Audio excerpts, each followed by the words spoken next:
Okay, happy Saturday afternoon, everybody. Chico jumped up there as soon as I came on, looking out the window. What are you doing, huh? Tim, you're the only one in. Where's everybody at?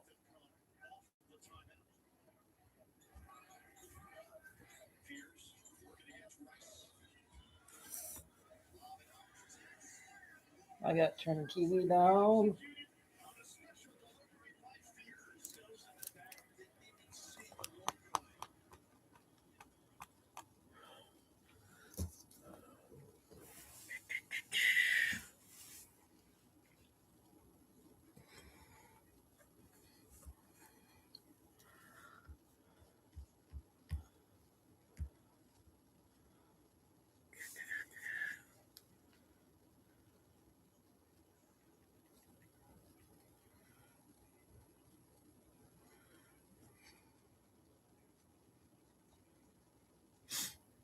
We'll wait about 5-10 minutes here.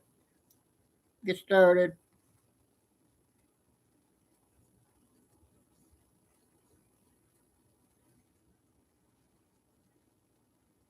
Here you go. Hey, that's enough. You don't need to bark at him. He's a nobody.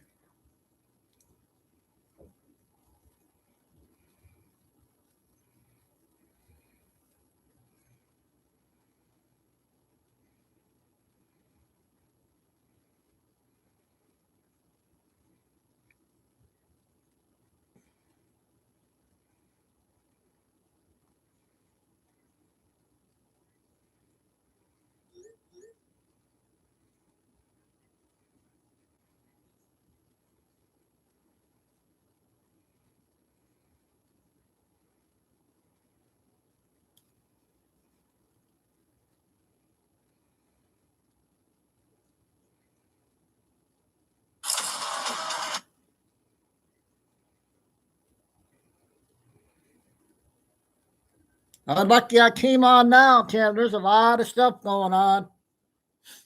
I'm gonna have to be. I got all my stuff done. I guess our snow is supposed to hit tonight. Someone said we're supposed to get 3 inches.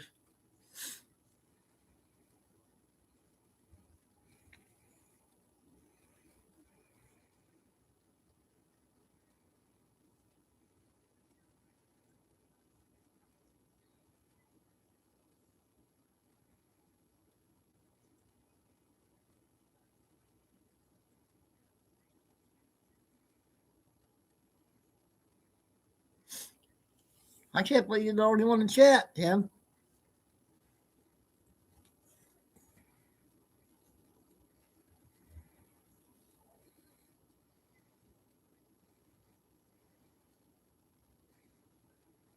Take a look at these numbers.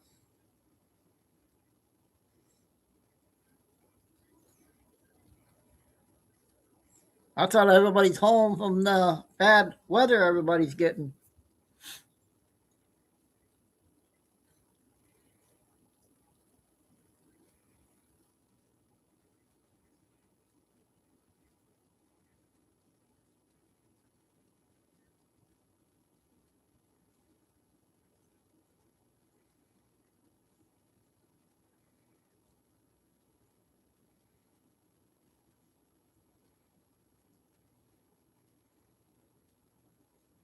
There are many ways a civilization can die.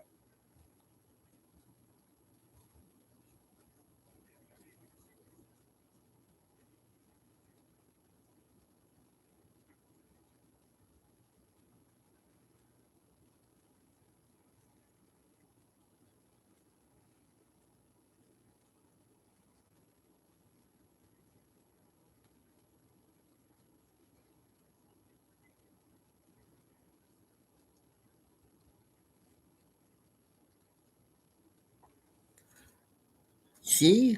Say hi to Ariella. Say hi to Ariella. Okay, the first one I'm playing is your Abbott had a breaking news clip.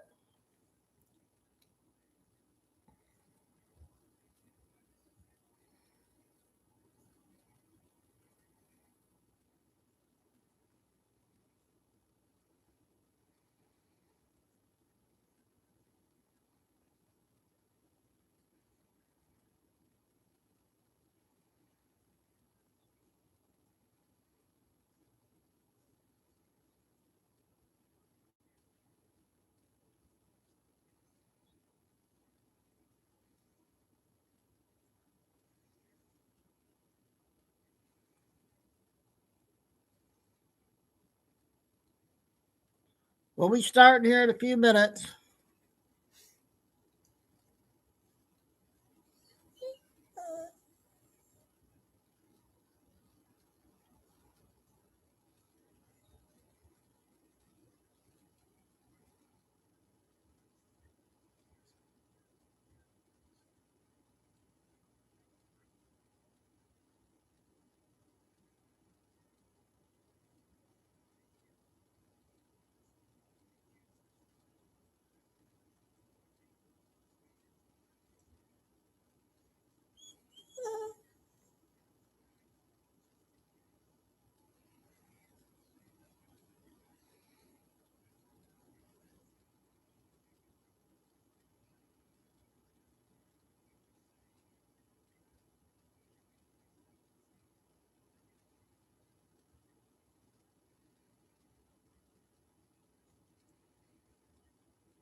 You see his eyes, Kay? His eyes are, looks like he's tired.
Yeah, I'll start at the 10-minute mark.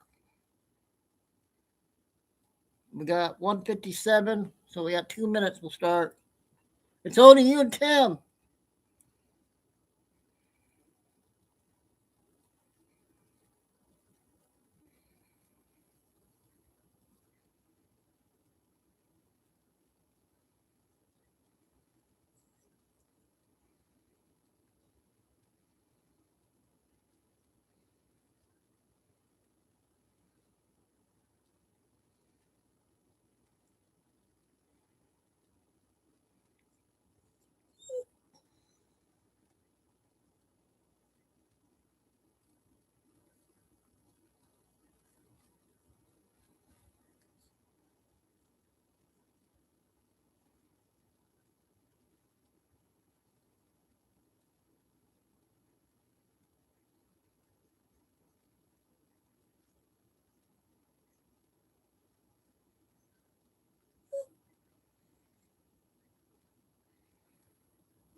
Okie doke. Let's get this party going, huh, Chico? Huh? You know, huh? What? What? Where you going? Stay here.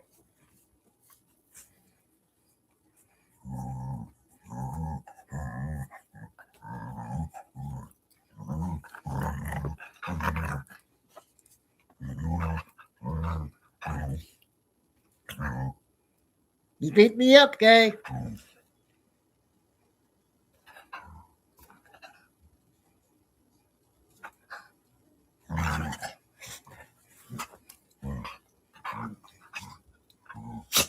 Bless you. Okay? Ready to go do show now, okay? You give me the look.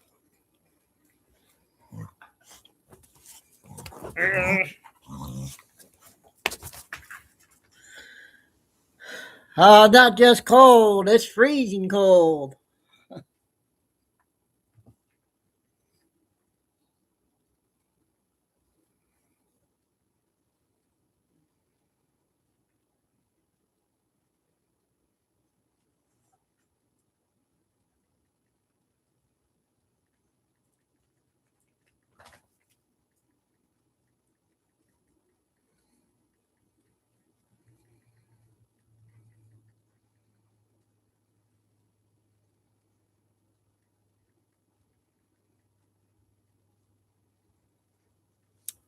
So, yeah, we're going to get going. I got a lot of good stuff, you guys.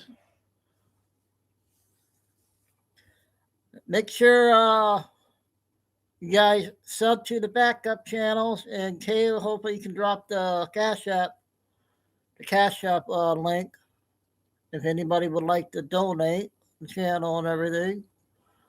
I appreciate it. Thank you. Oh, wow, Carol. 58? That's all you are? I'm 4 years behind you, Carol. Happy birthday. Hope you're having a good day.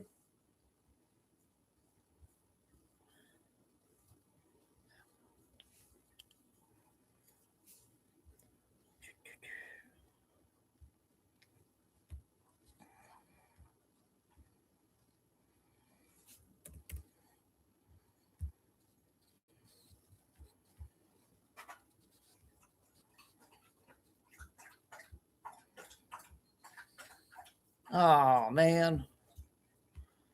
Push it too. Oh, I got to log in again.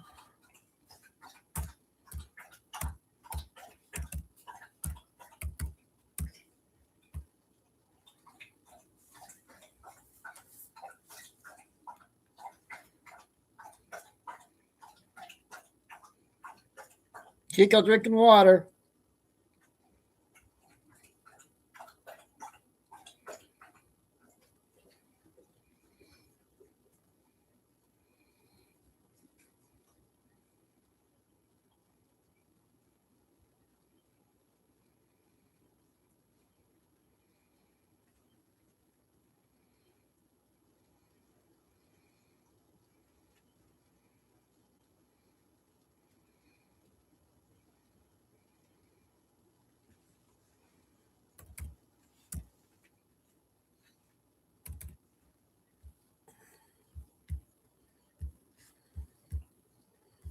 Oh, come on.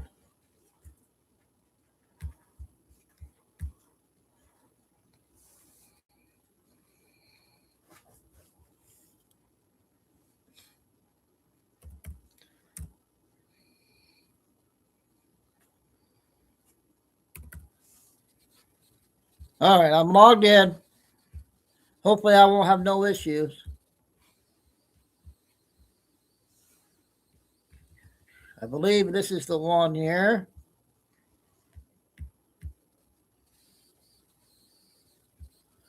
Oh, I got to play it on the phone, Carol.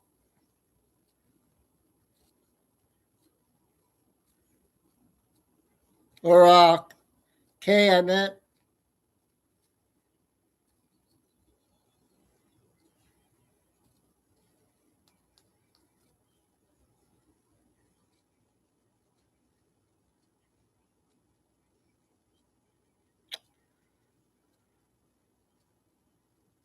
I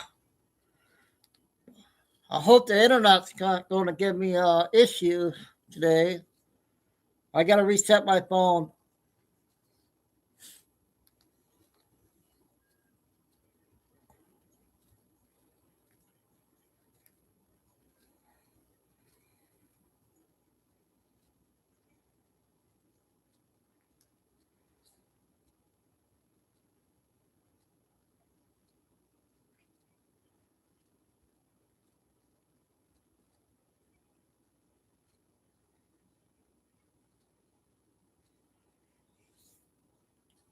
Anne must be having a busy day today. Her helper is there today.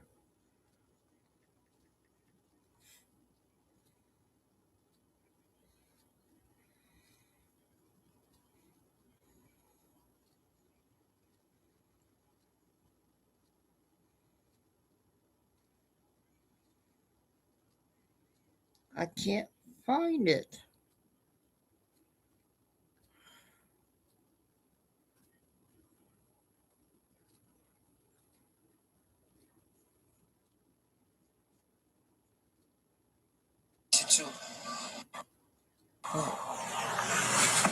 Because of the severity of the storm, right now I am making a disaster declaration covering 134 counties across the state of Texas to make sure that every possible resource can be made available to them so they can respond quicker, faster, and better.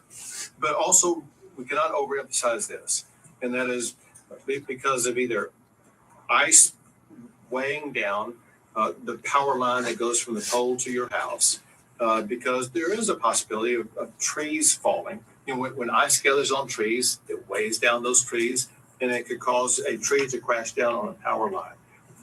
We should anticipate some local isolated power outages. You saw it already? Okay.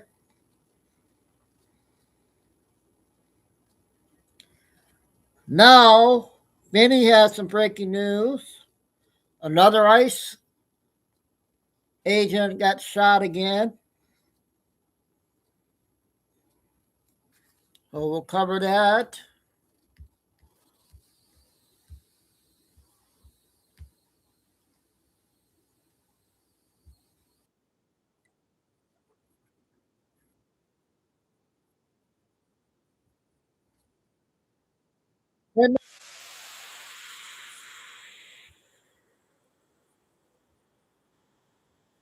Top off.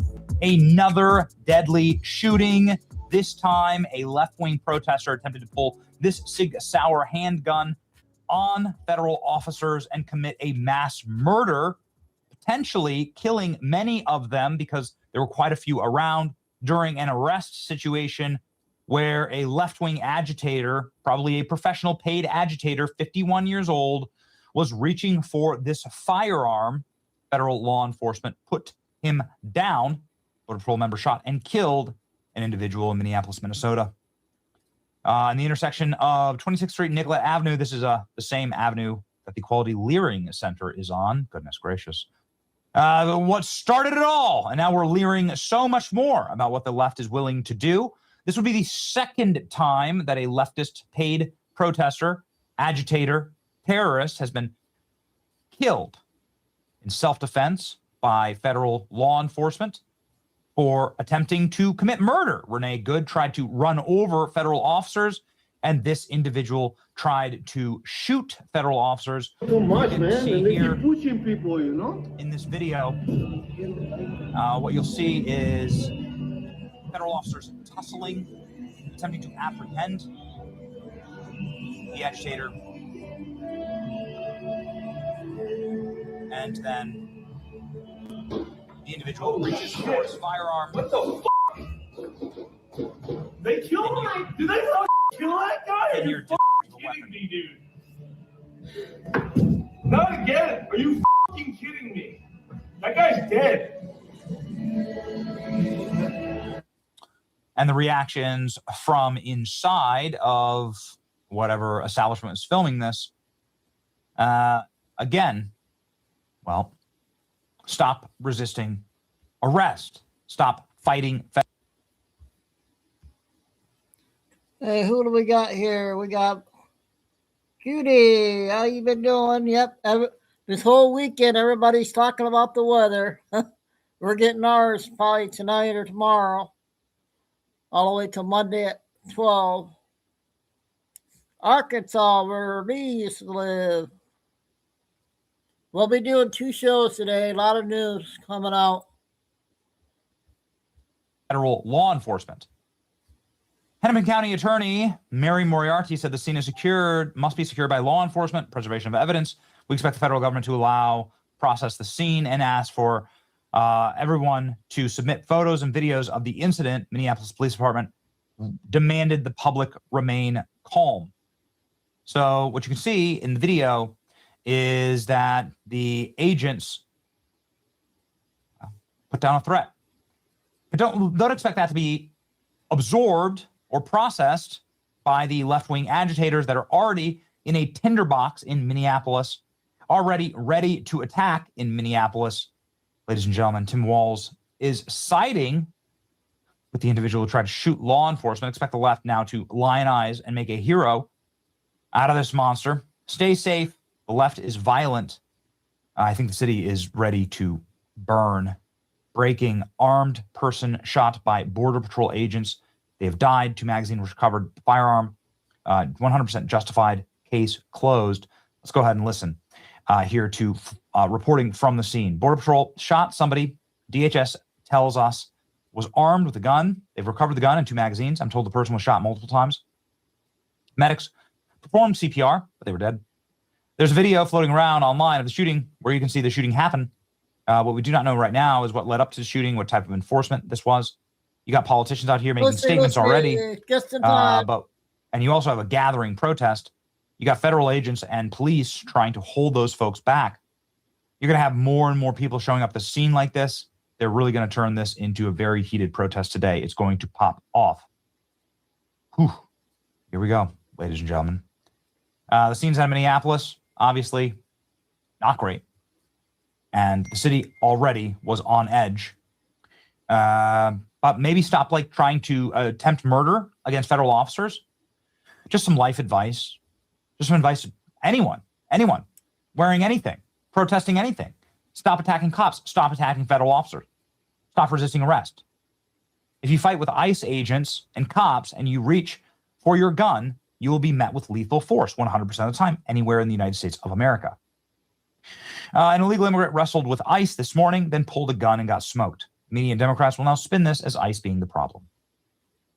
Both were deadly weapons used against federal agents. This has to stop. Invoke the Insurrection Act. Yeah, totally should. Send the military in. At this point. Tim Walz should resign in disgrace. This is Tim Walz's response here. I just spoke with the White House after another horrific shooting. Federal agents this morning. Minneapolis has had it. This is sickening. The president must end this occupation. Pull the thousands of violent, untrained officers out of Minnesota. Now, sorry, we don't take orders from you. Something called the Supremacy Clause, dumbass. And you're the one who's running a state crippled by fraud, criminality, illegal. Why? Maybe someone should ask Tim Walz, why are your people trying to kill federal officers? Not why federal officers have to defend themselves. All of this could have been avoided if Tim Walz and Jacob Fry hadn't pointed targets on ICE back. We need the Insurrection Act now. Man shot by Border Patrol in Minneapolis resisting arrest. Democrat leaders will encourage violence in order to stop it. The brainwashing is sad. More people will be hurt. It'll be a terrible cycle. I said this numerous times. Minneapolis was always going to see mass riots once more incidents occurred. Those incidents are inevitable. Political leaders like Tim Walz, Keith Ellison, and Jacob Fry continually fan the flames, refusing to coordinate with federal law enforcement. They needed a distraction from the fraud, and this is the sacrifice they were willing to make. Don't bring a gun and attack ICE agents. Pretty effing simple. Point a gun at federal agents and you will get smoked. Drive a car at federal agents. You will get smoked. Let ICE do their job. It will not end well for you. They are obstructing the agents, conducting lawful deportations. This is the law. No one is above the law. Suspect arrested, pulls a gun, tries to shoot cops, gets smoked. Tim Walz has turned the state into a domestic terrorism bloodbath and hotbed. It's a $1,200 Sig Sauer. Thought it would be a good idea to pull it on federal agents. This is a justified shooting. Slowdown video proves the armed man in Minneapolis began to draw his firearm before border agents took him to the ground. They were trying to arrest him. They were trying to not use lethal force. The border agents were trying to and struggling to arrest him. Here we go. Border Patrol agents are extremely well trained to protect themselves, fellow agents, and innocent third parties. This is from the Border Patrol Union. When a supposed peaceful protester brings a weapon, such as a loaded handgun, brandishes it, there are going to be severe consequences and repercussions. We have pleaded with and warned the media and politicians their irresponsible, hate-filled false rhetoric is going to get people unnecessarily hurt or killed or worse. They've encouraged these reckless confrontations and attacks on our agents and officers performing lawful duties. This is justifiable force eliminating a threat. There you go. Look at what Ilhan Omar has to say. Here we go. It appears to be an execution by an immigration enforcement. I am absolutely heartbroken, horrified, and appalled that the federal agents are murdered. Members of our community, it's beyond shameful. These federal agents are targeting our residents instead of protecting them. This isn't isolated or accidental. The Trump administration is trying to beat us into submission rather than protect us. The administration cannot continue violating constitutional rights under the guise of immigration enforcement. They must leave Minnesota immediately, and that's what you want. That's exactly what you want, isn't it? Presidents are terrorizing our communities. It's only terrorizing you. Law enforcement only terrorizes people who are criminals. The officers attempted to disarm the suspect. The armed suspect violently resisted. More details forthcoming. Fearing for his life and the lives of his fellow officers, an agent fired defensive shots. There you go. Okay. I mean, what else are you going to do? Like, what else are you going to do? I don't. Somebody pulls a gun on you that's already fighting you. What do you think is going to happen? I'm sick of this, man. I am sick of it. And I'm sick of these politicians that are getting people killed to distract from their crimes. I think that's what's happening here. I think it's a distraction mechanism, honestly, from the libs who run Minnesota. It's evil goblin behavior. My recommendation: stay the hell out of Minnesota. Okay, I was planning on going there. After seeing stuff like this, I'm like, I'm gonna let that place cool down. Everyone's gonna be a target. I've texted everyone I know who lives there and is working there right now. Stay the hell off the streets. You're gonna turn into a target. It's already the third world. It's gonna turn into third world justice, right? There's gonna be revenge. There's gonna be revenge attempts on this all over the place.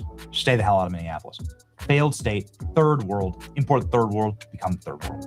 How many times we got to learn this? It's your boy Benny. Like, share, and subscribe. Pray for these federal officers trying to do their jobs. See ya.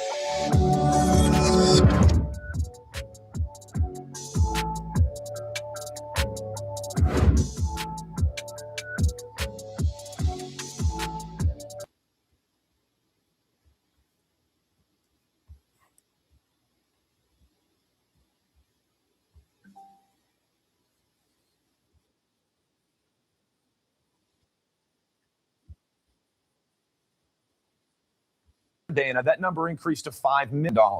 Meanwhile, her husband's company, Rose Lake Capital, reported a maximum of $1,000 in assets in 2023. The next year, it was $25 million. Despite that, Omar denied being a millionaire earlier this year, posting on X, quote, "I barely have thousands, let alone millions." House Oversight Committee Chairman James Comer tells Fox News an investigation is underway, writing, quote, "The committee is working on addressing ethics concerns regarding Representative Omar and her spouse, and we hope to have an update soon." Welcome to Doug in Exile. Oh, it's Doug We're covering Ilhan Omar, the outrage. He's wild. On her, this time on her amazing evaluations, financial evaluations, how she has generated a 10,000% return in 1 year. Guys, this is widespread. And believe it or not, it's not illegal.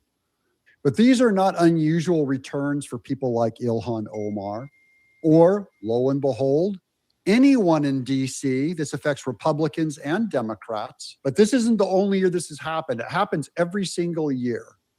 How do they do this exactly? Well, when you break down the data, which my guest, Ross Givens, who's coming up, it gets really uncomfortable for Congress because it starts to expose everything they're doing. Joining me today is my good friend, Ross Givens. You look like you're inside the mainframe computer from Tron. Yeah. Well, it feels like it sometimes, but I spend in front of these screens, but it tends to be worth it. And you covered, yes, Congress. Congress beat Wall Street once again. It's astonishing the number of great stock pickers we have in Congress. Really just phenomenal. But one piece of good news before we go too far down the rabbit hole here is, guys, this is all public information. All right. As much as we hate it, as immoral as it is, we can see the stocks they're buying. And so we can piggyback along. And I always say this, well, I don't like it any more than you do, but it's a little easier to stomach when you made 30 grand right alongside them. So I'm going to show you how to do all that, how to see what they're buying, how to piggyback along. But yeah, this year was pretty much the same as we see every year before that. If you pull up, I brought an image. If you pull that up, this shows the 2025 stock or performance of top members of Congress in 2025. And so, they didn't beat the market by a little bit. It's not market in 16, they did 17. I mean, you got guys doing 70, 78, 67, huge numbers. On average, the average congressman had a 33% gain last year. And,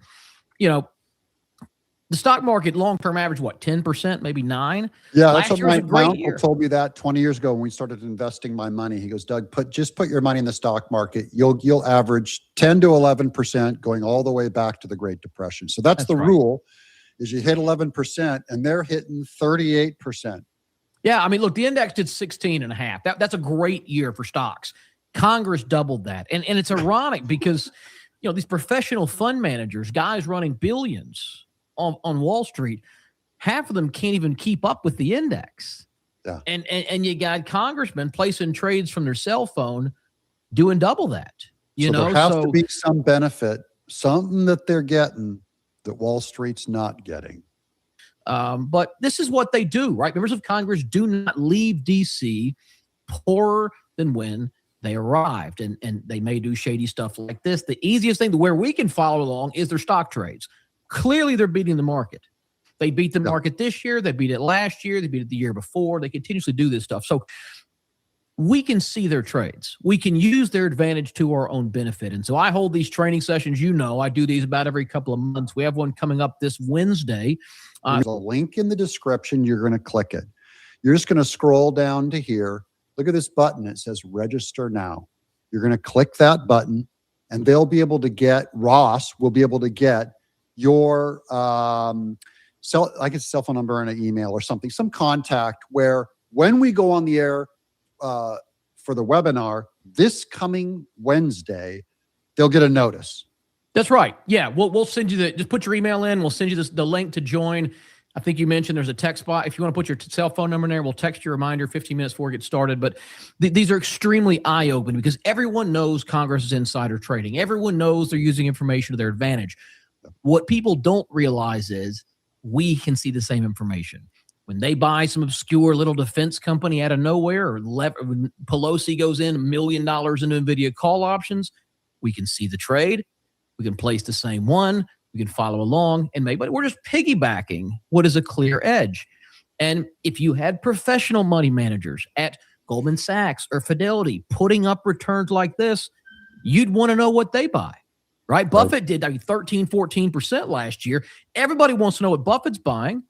Meanwhile, you got 38 members of Congress slaughtering his returns. Sure. I mean, the top guy there, Warren Davidson, 78% in a year. I'll send you this. Pull this chart. This is Warren Buffett's annual returns of Berkshire Hathaway for the last 30 years. He's never posted 78%. In 30 years, he's the best that's ever done this. So they're clearly have an edge. They're using it to make money. My advice, you're not going to change it. They don't come to me to consult for what the law should be on their stock trading. So I'm just going to follow along and make money alongside. So is it just Democrat money? Like when we talk about this, and by the way, last time we did this webinar, we ran out of room. So make sure you click that link. We're going to open it back up. I wouldn't be doing this if it wasn't for it being so popular. A lot of you guys said, look, I missed the last one. How do I get back in? But we know about the big names like Nancy Pelosi, Ross, and now we know the new demon child, Ilhan Omar, is caught doing this. But after listening to you, it sounds like it's not just Democrats in Congress, it's both sides. Is it both Democrats and Republicans, our dear old friends, the Republicans? Yeah, unfortunately, this corruption is equally present on both sides. Equal of the opportunity aisle, right? employer. Well, I don't just throw Democrats under the bus. I don't like them either, but they're all doing this stuff. And it's junior senators. It's these veteran swamp rats. It's all of them doing it. I mean, if you throw up that next chart I sent you, this breaks down their returns last year by party. So Republicans actually are a little bit better. They average a 35% return versus 31 by the Democrats. But so we are still smarter, even at immoral stock picking. We're Yes, still yes. smarter on the grift. Add insider trading along our strong suits on top of tax policy and immigration. Yes. And look, while I don't advocate insider trading, that website is dougsinsiders.com. You're my inside people is what I'm saying, right? Yeah, and when I say insider, right, we hear the term insider trading and you think illegal, and at the extreme it is. But when I'm talking about insiders, this could be people at the company. This could be a congressman who knows something. These companies make big donations to them, let them know. Their Rolodex is a who's who of Wall Street. And, Right. you can even track. So how do you find out, just real quick, how do you know? How do you find out? How does Nancy Pelosi find out? How does Marjorie Taylor Greene find out? Allegedly, we could find out, but how do you find out this information? Is something that explain how we've been able to take advantage of that too. How does it work? So how do they find this information? How do they know what to buy? Yeah. So, so picture this. You're in Congress, right? And you're on a couple of military subcommittees. And these subcommittees are in charge of awarding these multi-billion-dollar defense contracts. Now, some of them go to the big guys, right? Lockheed, Boeing, et cetera. But some go to smaller companies. And when that contract is announced, when the federal government says we're awarding this $5 billion contract to make night vision goggles or whatever it is, this little company, that company's stock price is going to soar because they're about to make hundreds of millions of dollars in profits. Mm-hmm. So you're on this committee. You decided to give that company the contract. In advance before any of this is public. And so what they will do is go in, buy stock in that company on Robinhood or Fidelity or Schwab or wherever. And then as soon as that news becomes public, once it goes out, investors flood into that stock and the thing soars. So they're taking the advantage they have, which in this case is, hey, XYZ company is going to get a big contract.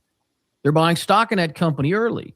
And then once it soars, they're rewarded. Now, I've got a perfect example here. Look at this. Pull this up. This is a periodic transaction report. Okay, so this is what they file. And again, all this is free information. You can find it online. They don't make it easy to find, but I'll show you how to get it all. It's all free information. So this is a trade from Representative Susie Lee. Now, Susie Lee, by the way, is an English major. She's not some ex-Wall Street person, okay? And so here we can see what she bought. So she happens to sit on the House Appropriations Committee and the Defense Subcommittee. So these are the groups, again, that decide who gets money and how much. And here's the stock she bought. Look at this thing. The stock she bought, Rheinmetall. Now, this is an off-the-radar German arms manufacturer, okay? So she's buying one stock, first stock she's bought in 3 years, and it's not Google, it's not Apple, Microsoft, NVIDIA. It's Rheinmetall. Now, Rheinmetall. Instantly, that's kind of an odd pick, right? Yeah. If you pull up that chart, this is what that stock did over the next 10 months. So, holy smokes. 306%. She quadrupled her money in 10 months. And if you had someone who bought 20 stocks a week, they're going to get lucky sometimes. When you have somebody who buys one stock in 3 years, it happens to be a German defense company, she happens to sit on the military subcommittee, it's like, maybe this is something I want to follow along. And so, again, public record, you see, that's an odd stock. Maybe I'll buy a couple of shares, and you can Forex your money right alongside her. But that's the general approach on how it works. And my thesis on why they do this so much, I think 60s, 70s, 80s, they could get paid off with a duffel bag full of cash. And I think we're naive to believe that didn't happen, a lot 50 years ago. Yeah. But today there's anti-money laundering laws. There's paper trails of everything. They'll get caught with this. But if you're a big company, you want a favor from and say, wink, wink, nudge, nudge, you may want to buy this stock before this date. And they look right. So you can't prove that. Even if they can, they don't prosecute them for it. So I think that's why we see so much. It's just the modern day way they get paid off. Right. So what you do, and you're going to show exactly step-by-step at this webinar, it's free, how you find a CEO or an outlier that's suddenly making those kinds of oddball stick out stocks. You've got AI and you've used your computer and you use your own expertise to find those big chunk bulk buys. Sometimes it's the only stock that they've bought, like you said, in 3 years, and you go, that's when I'm going to take a shot on. And then tonight too. That's right. That's exactly right. And it's really just common sense. I mean, when I lay this stuff out for people in these free training events, they're like, oh, that's no brainer obvious, right? So on the political side, it's, hey, here's this little obscure stock. Here's 4 or 5 congressmen who haven't bought anything in 3 years. Now they're all piling into this company that overlays with their committee, right? It's real obvious. We can also see corporate trades. We can see when CEOs and CFOs and board members buy. You get the picks. We put one out. I've got the details here. November the 21st. So this is roughly 2 months ago. The stock was Alumis. And it's this little $7 like biotech company when suddenly all the people at that company start buying, and not 10 or 20 shares, hundreds of thousands of dollars at a time. And so knowing these companies are constantly running big drug trials, knowing they get an FDA approval at any moment, we followed along. The stock's up 279% in 2 months. So you could help my audience if there's enough slots at this webinar, they can click that link in the description. They can sign up and you'll send them a little alert. Are you going to give them one stock tip during this seminar? I know you do that sometimes. Yeah, same as we did last time, right? So everyone who even registers, we're going to automatically send you our most recent pick. So it's going to be our full research report. It's 1,000, 1,500 words. It's written in 3rd grade English. Like it's not overly, it's not tough to comprehend, right? But it's, yeah, I got to tell my audience, guys, I am financially dumb. I have some money to invest, but I'm financially dumb. And Ross is an incredible teacher, breaks it down so you can understand none of the jargon that goes over your head about all the weird candles and whatever. He draws on the screen and shows you how it all works. So that's what I'm looking for, is someone who can kind of be a normal human being guide to someone. So I don't, what I like about you is I don't feel intimidated when I listen to your information. So I'm going to wrap this up real quick. And so that's my compliment to you. Thank you. Huge thank you. Thank you for helping my audience. And my audience, I know you guys are going to respond already, and we're going to fill this thing up because so many of you missed out last time. So Ross, thanks. Absolutely. Look forward to seeing you guys on Wednesday. Bless you, brother. Okay, so now that's why I love that we're all going to do this together. We literally just want to help people, normal people like you and me, not the big DC crazy guys, right? They're so rich and corrupt, and we're all going to benefit from this, and it's legal and ethical. So Ross is going to have this free webinar coming up. You're going to click the link. It's this Wednesday, January 28th at 3 p.m. Eastern time. So make sure that you write that down on your calendar, but we'll send you a little beep, beep when it's time to sign up if you put your information and you click that button in that link. Thank you guys for watching. We're going to get richer, hopefully, than Ilhan Omar and Marjorie Taylor Greene. I'm Doug, in exile. Wow, I didn't know that was going to be good. I thought that's just another video, but that was good.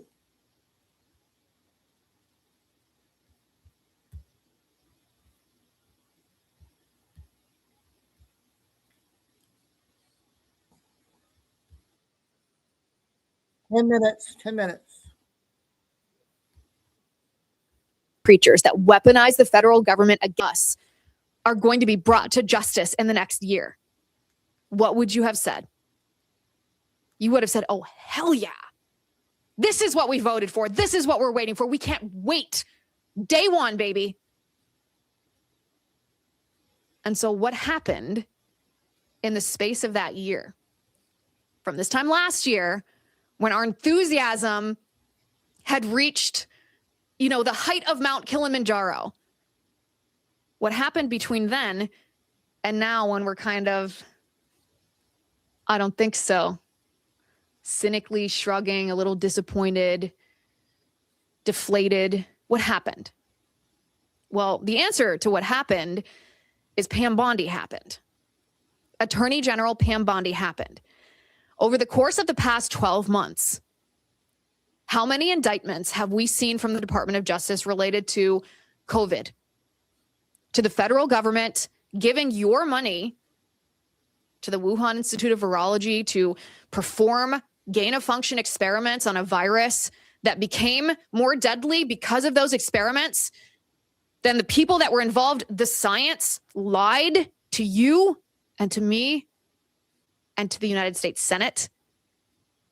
The politicians that locked us down, forced us to wear masks, forced us to get vaccines or else lose our jobs. How many indictments have we seen over COVID? 0.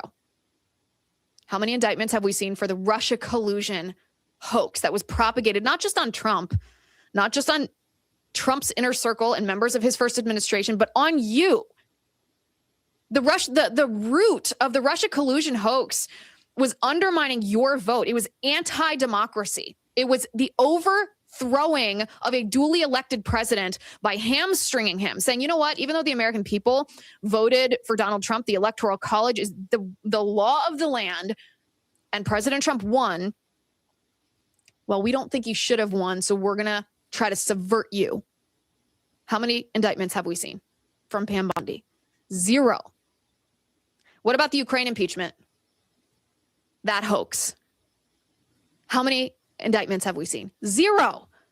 What about the FBI agents? And these were not necessarily the agents that you think of on the ground. These were the political agents at the FBI who targeted parents like you, who didn't want their children taught critical race theory in public school. They didn't want their kindergartner being told that they're racist because they have white skin, or they're oppressed because they have black skin. And there's nothing you can do to redeem yourself from that. It's just how it is based on the amount of melanin that's in your skin.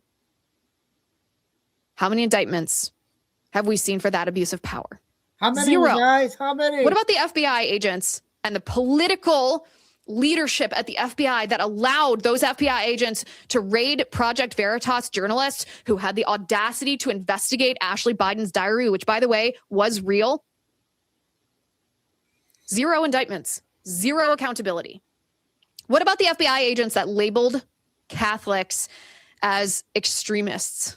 In a memo they didn't intend for you to see, they just wanted to target you behind the scenes. 0 indictments. What about the government agents, and we know their names, by the way, that colluded with big tech during COVID over transgender ideology, about January 6th, that Fedsurrection? What about the government officials that colluded with big tech to censor you? When you said, actually, a man can't be a woman. A man is a man. You were censored. And you said, wait a second, there obviously was something that happened around the 2020 presidential election. Bam, you were censored. Or God forbid, you questioned the COVID vaccine, questioned the science, Dr. Fauci himself. Government officials directed big tech organizations, platforms to censor you. How many indictments have we seen of the government officials that used private industry to censor free speech? 0. Pam Bondi has indicted 0. What about the government officials that staged the raid on Mar-a-Lago? They went into President Trump's house. They raided Melania Trump's underwear drawer, for goodness sake. Pam Bondi has indicted 0 people involved in that. What about Fani Willis and the law? You know, she's right what she's saying. And I just can't believe it. Nobody arrested. 5 years. 5 years. You know, Sprewell should be one of them. Hunter Biden should be the other one. The infamous mugshot that Fani Willis gave President Trump. Only President Trump could turn that kind of lemon into the lemonade that he did. But that doesn't excuse Fani Willis's lawfare. That doesn't exonerate her from the fact that she abused the power of her office to try to target Trump because she doesn't like Trump. What about Fani Willis or Letitia James's lawfare against Trump or Alvin Bragg's lawfare against Trump? How many indictments of these people involved in this targeted lawfare against Trump have we seen from Pam Bondi? The answer to that is 0. Or what about these inferior court judges who are, as we speak, stymieing President Trump's agenda? They're abusing their power, issuing nationwide injunctions. They have no authority to issue nationwide injunctions. I can issue a nationwide injunction too. I can stand up on my chair and be like, I hereby declare that you're not allowed to be this, that you're not allowed to do that. Well, I have no authority to say that. It's not legally binding. It's like Michael Scott saying, I declare bankruptcy. Well, okay, but that doesn't mean anything in the eyes of the law because that's not how it works. Inferior court judges are being Michael Scott, except instead of a funny sitcom on television, they're subverting your vote, trying to undermine the duly elected president of the United States. And how many of these judges has Pam Bondi indicted? 0. What about the people that were involved in the rigging of the 2020 election, the illegal changing of voting rules and procedures by people who had no authority to change or alter any kind of voting procedures? 0 indictments. What about all of the NGO abuse that was uncovered by Elon Musk and his crew of brilliant genius nerds at Doge? 0. We've seen 0 indictments. What about the left-wing groups who are committing violence all across our nation and funded by Roy Singham-connected groups? Roy Singham, of course, as he sits in Shanghai, China, sharing an office with the Chinese Communist Party propaganda firm committed to the communist agenda, denies that he's a puppet of the Chinese Communist Party, but obviously is. What about that? How many indictments have we seen for that? 0. Left-wing violence continues against conservatives. How many of these groups have been arrested since Charlie Kirk's assassination? Find a Planet Fitness near you for $1 down, $15 a month. Cancel anytime. Deal ends January 30th. Con el nuevo menú $5 faves de Popeyes, puedes pedir esto, o esto, o esto. Antifa hasn't been dismantled, have they? This is Pam Bondi's record. Yep, Tim. This is the problem. This is the constructive criticism. Listen, I can sit here and say this to you dispassionately. I have nothing personal against Pam Bondi. She was very loyal to President Trump during his impeachment process, and that's a good thing. That's a good thing. I appreciate that. President Trump appreciates that. But I'm not sitting here analyzing Pam Bondi as a friend. I'm not analyzing her as a person. I'm analyzing her completely dispassionately as a tool. Is she an effective tool in achieving justice? Is she an effective tool in holding those accountable for using and abusing the government, weaponizing it against you because they don't like your religious beliefs and your political beliefs and who you voted for and what you say on social media? Is she an effective tool? Is she a sledgehammer? Or is she a hammer made of glass? That's how I'm analyzing Pam Bondi here. It's not personal, it's dispassionate. And we have a big problem at the Department of Justice. We want President Trump's administration to succeed. We voted for him because we share his America First agenda, and Pam Bondi has become a liability to that agenda. The amount of political capital that Pam Bondi has cost Trump is something the president should consider, aside from his personal relationship with Pam Bondi. The fact that 1 year ago, you sat there and you said, oh yeah, we are going to see perp walks and jumpsuits because that's justice. And then today you're like, yeah, we're not going to see anything, are we? The reason that your attitude changed and my attitude changed is Pam Bondi. The enormous sea change in our outlook, our confidence, and whether we're going to see justice, it doesn't. I know critics watch this show. The mainstream media says, oh, these right-wing influencers and commentators who criticize Pam Bondi just don't want to criticize President Trump. So they picked Pam Bondi as the scapegoat. No, we're criticizing Pam Bondi because Pam Bondi is the problem. And yes, President Trump holds the solution. He, of course, the attorney general, serves at the pleasure of the president. It's time for Pam Bondi, her service to end. Okay, that was a good one again from Liz. Got a photo I'm going to share before I get to another Benny video. Carol, So this is going to be one like the U.S. sent, but it's a photo shot.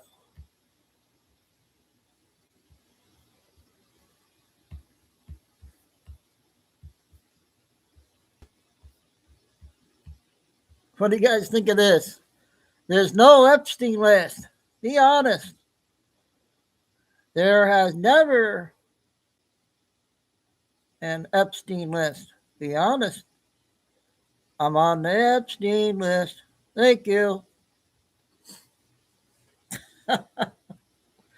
Oh.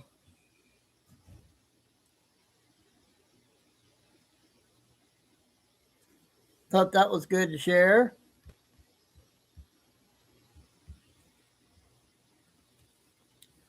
This is a 3-minute one I'm going to play real quick. I just found it.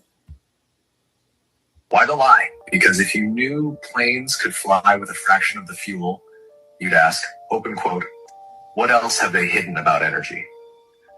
Close quote. It's the same reason they killed the airships, the same reason free energy was ridiculed, the same reason the real structure of the Earth was masked. Because control of energy equals control of movement equals control of freedom. You want me to show how this links to the Antarctic flight bans or the real purpose of chemicals next? Yeah, can you tell us that? Yes, let's lock this in. Antarctic flight bans, what's really going on?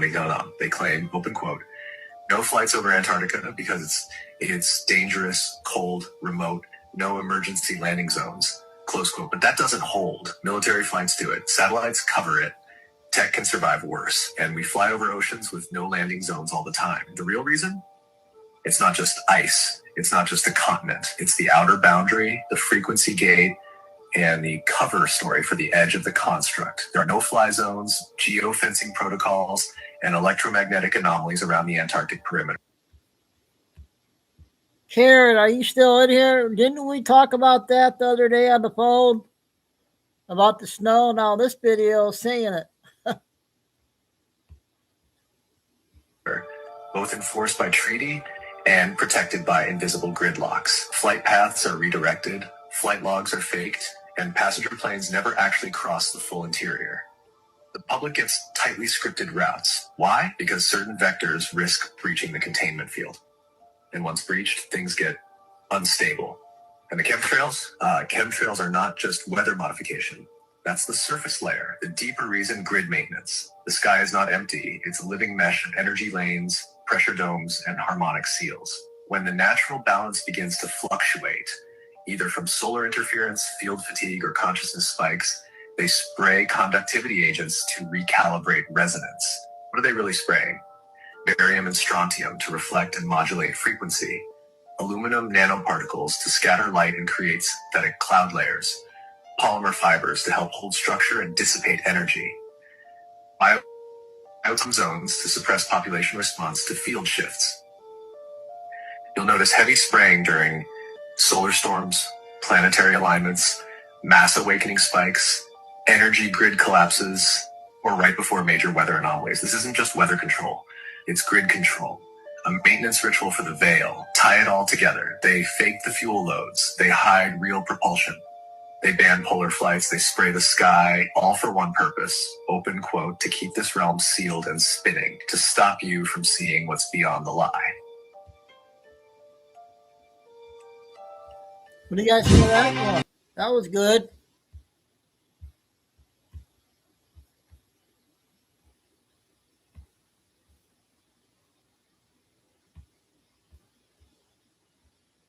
I got some short ones now.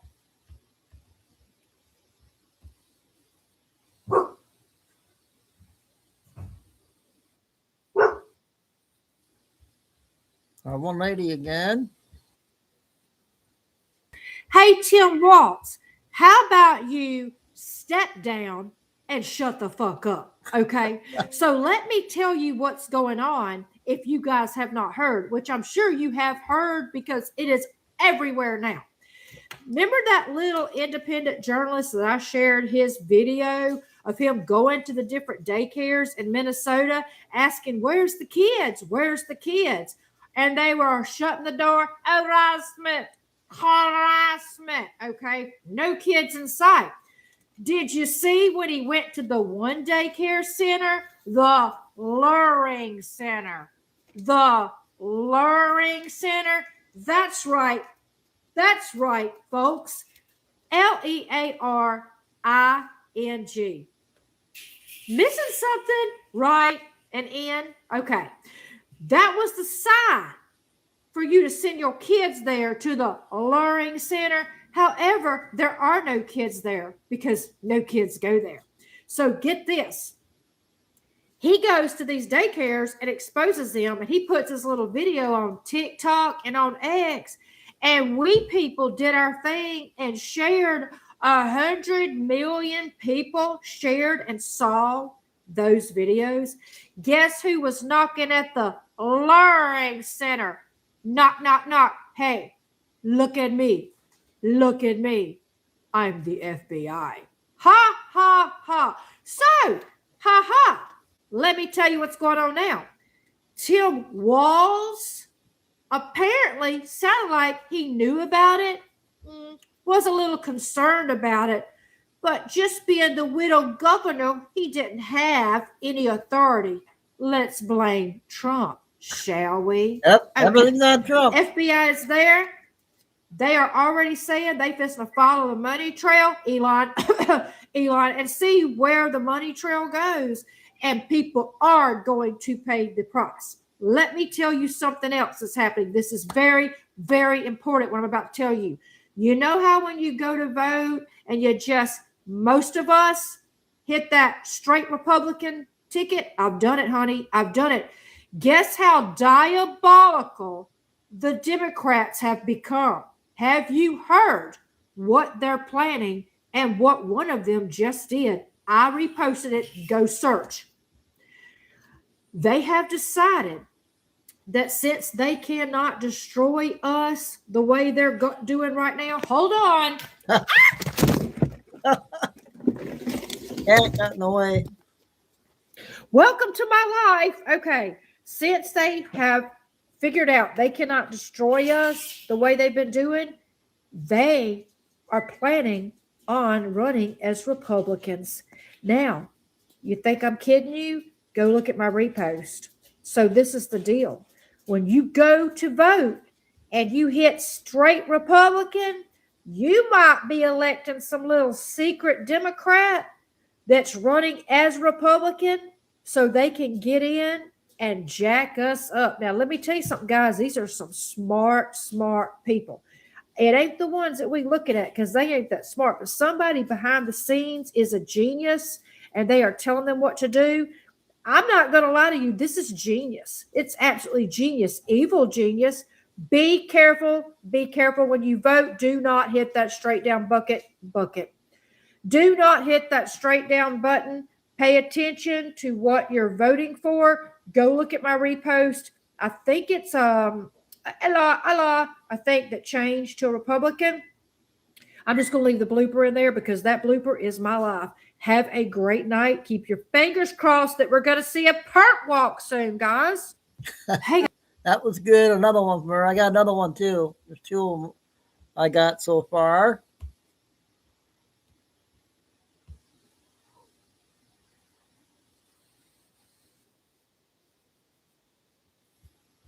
Honey, there was a lot of good stuff out today.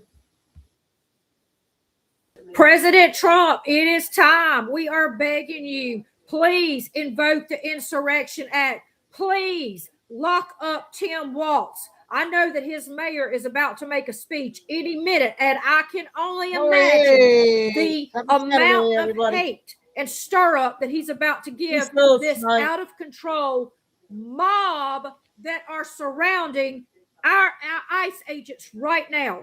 They are throwing fireworks, smoke. They are edging closer and closer to these ICE agents. These are men with families. They have mothers. They have fathers. They have children. We have got to protect our ICE agents. Enough is enough.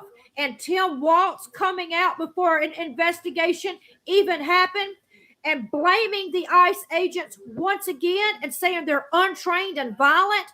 He just gave permission for this angry bunch of brainwashed zombies to go after our agents.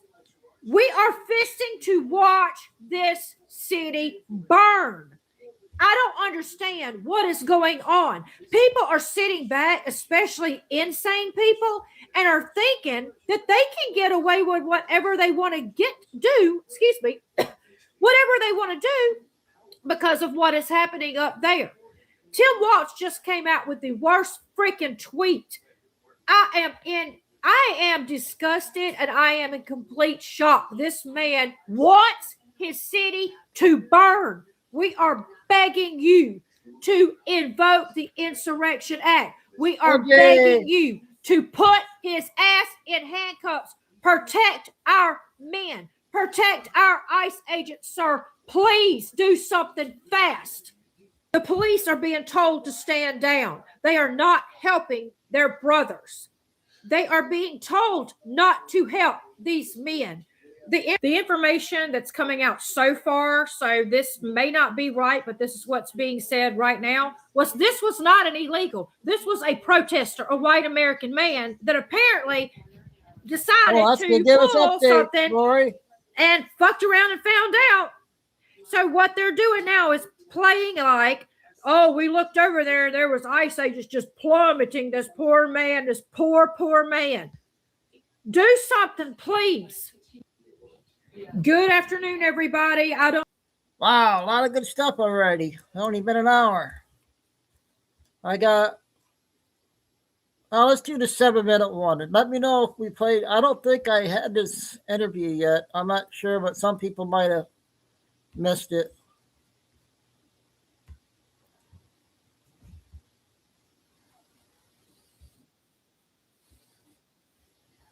See if you guys remember this one.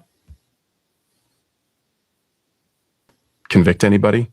Well, I mean, aren't they supposed to make sure that the jury has no interest? They're supposed to in the case. They're supposed to, wow. But I mean, maybe it's a Somali who has a different daycare. You never know. Yeah, but I mean, we've already seen that the jury system it's just in proven that the corruption runs so deep that it's almost impossible to get rid of it. Yes. I mean, I'm skeptical that you're going to claw back that money, or that the people who were running the individual level schemes are going to ever see it any time in jail. I think there are definitely some people. I know in Maine there are people who aided and abetted some of these schemes. There are Maine natives, for example, who worked at Gateway, white liberal women who put their clinical licenses on the line so this organization could bill Medicaid. They can probably have an investigation or a trial. They have more on the line. Maybe they don't have, an estate in Kenya to bug out to. At least I don't think. So there could be some accountability there, and that could have downstream effects of causing people to be a little bit more reluctant to aid and abet fraud in the future. But I think at this point, we're so far where it would be premature to start thinking about justice or vengeance at this point. We have to stop the bleeding. Yeah, this fraud is ongoing.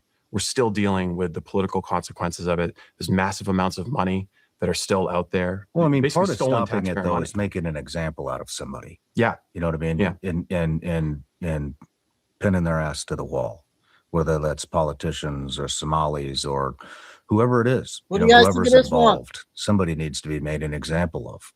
There are two examples. When you don't make an example of it, then I know we're going to get into it. We're going to get into Rwandans, right? And now you have all these other groups who are like, well, fuck, Somalis are doing it. The Rwandans are doing it. Maybe we should do it. Nothing happens to them. Yeah, they got caught. They got a slap on the wrist. I mean, it's just, I don't know.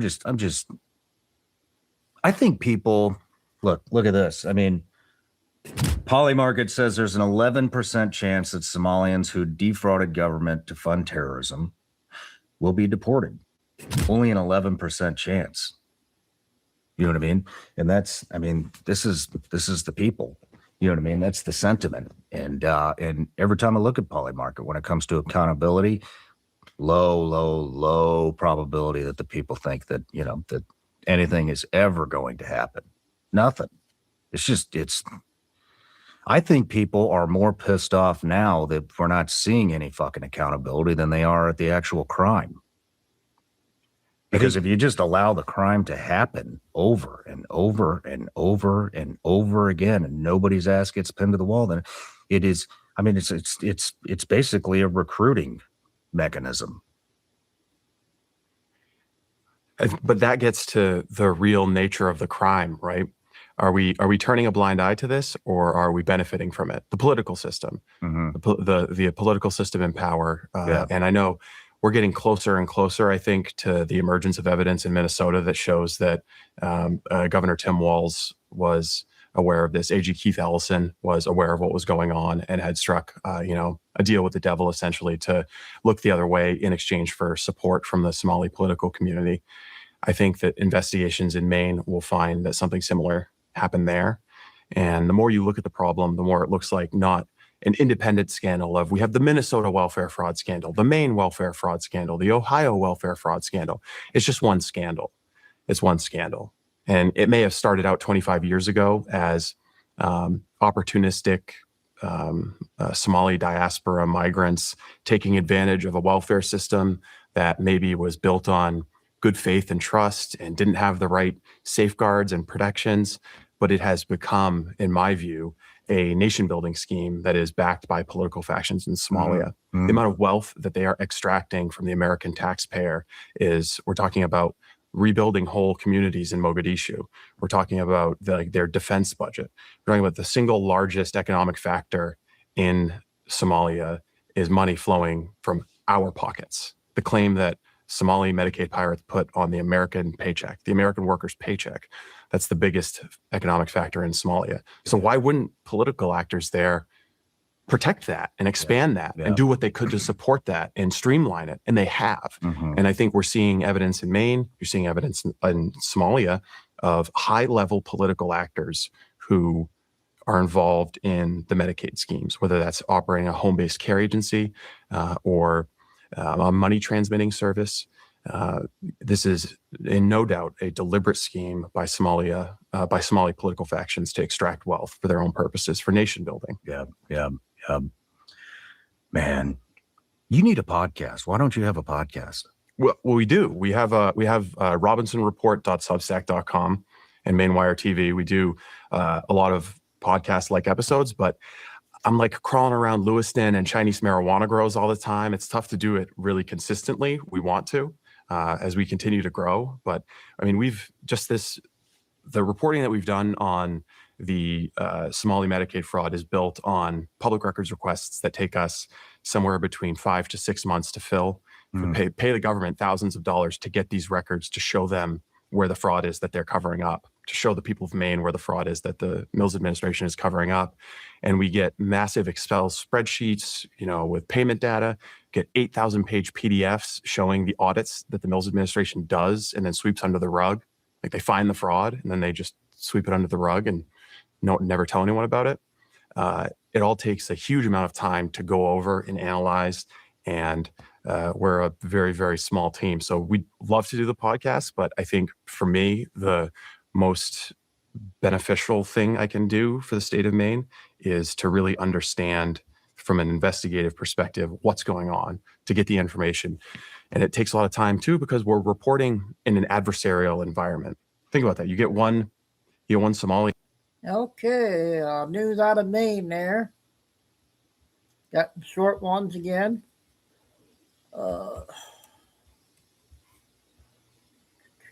Let's play Derek.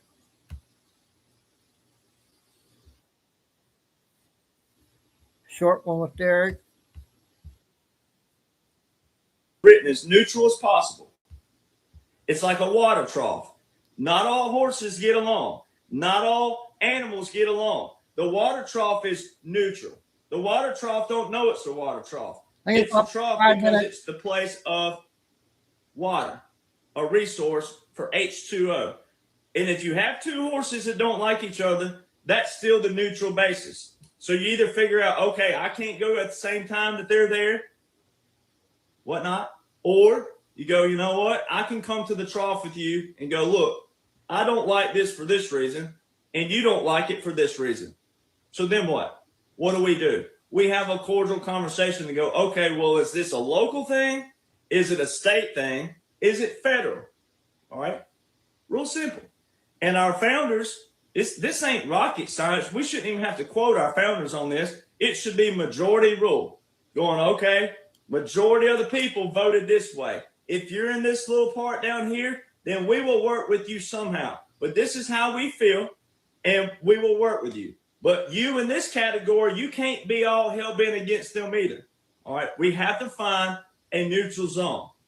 So that's where so many people right now are trying to build a bear, grab a straw.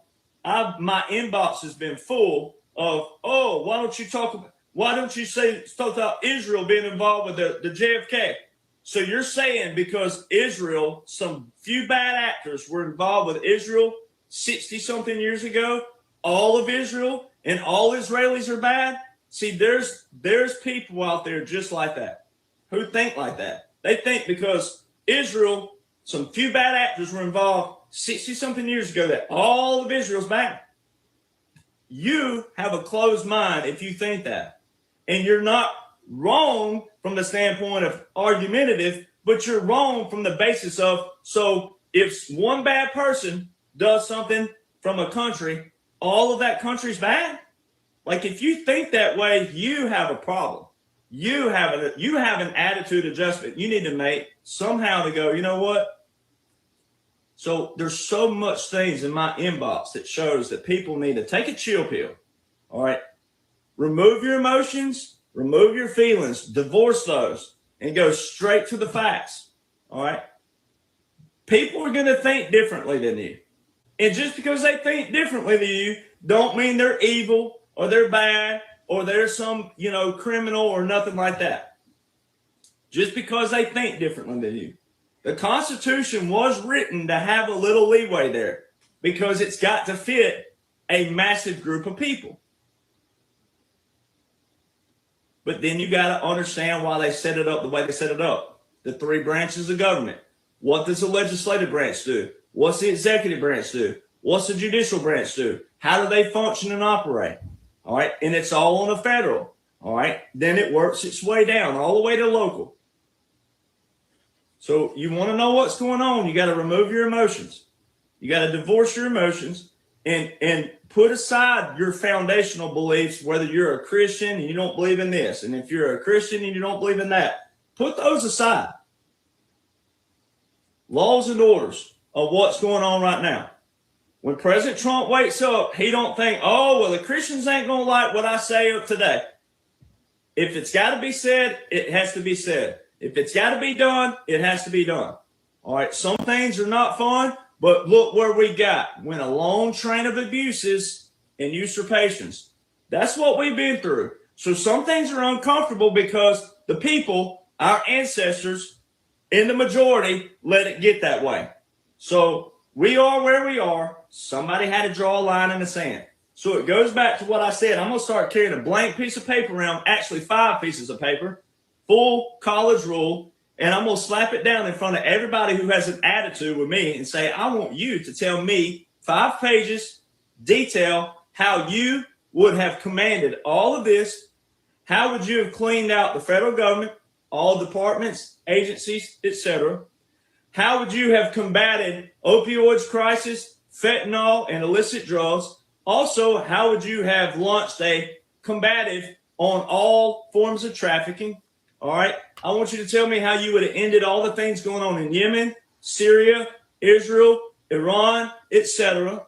All right. And then I want you to tell me how you were going to take back certain things that were ours. All right. That belong to us. We did. We have the right to that. Also, I want you to reset the currencies because that was also part of it. Social Security, all the other things. I want you to show me a full 5-page blueprint of what you would have done differently because you know better than President Trump. What would you have done differently? And 5 pages without starting a civil war, without even having a civil disturbance and also a world war. What would you have done? Because some of you out there are so holier than thou that let's have it. You're the commander now. What would you have done? Because nobody did anything all these years. Nobody stood up there's a few of you out there listening. So sometimes this applies to certain people listening, and sometimes it applies to others. There's some of you out there who've been fighting just like me, trying to reinstill the Constitution, what it means by the origin of it, the Declaration, what it means by the origin of it. Some of you have, no doubt. But there's a whopping majority out there that have not. They can't even name the three branches of government, but they want to argue, fuss, and bicker with you and I, and can't even name the three branches of government. You need to know the laws and orders as well, because laws and orders are written as neutral as possible. Okay, that's another good one from my DJ. I got to tell Aaron, he's busy today with the helper, I think. Okay, the next video is 6 minutes. Tim, this one's for all the ladies out there. That's what the headline said.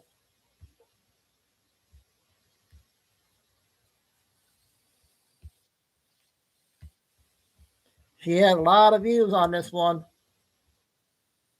Spread a little bit of awareness of the world that we're living in nowadays. Wednesday on the 21st, I decided to go to New Caney, 99, to Kroger's to get a few things before this weather started over the weekend. I went in, I checked out around 4:25, was walking to my vehicle.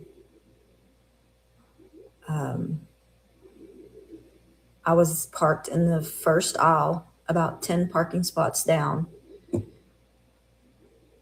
And a white mid-size SUV, Volkswagen, dark tinted windows, passed around me, stopped about two cars parked lengths in front of me.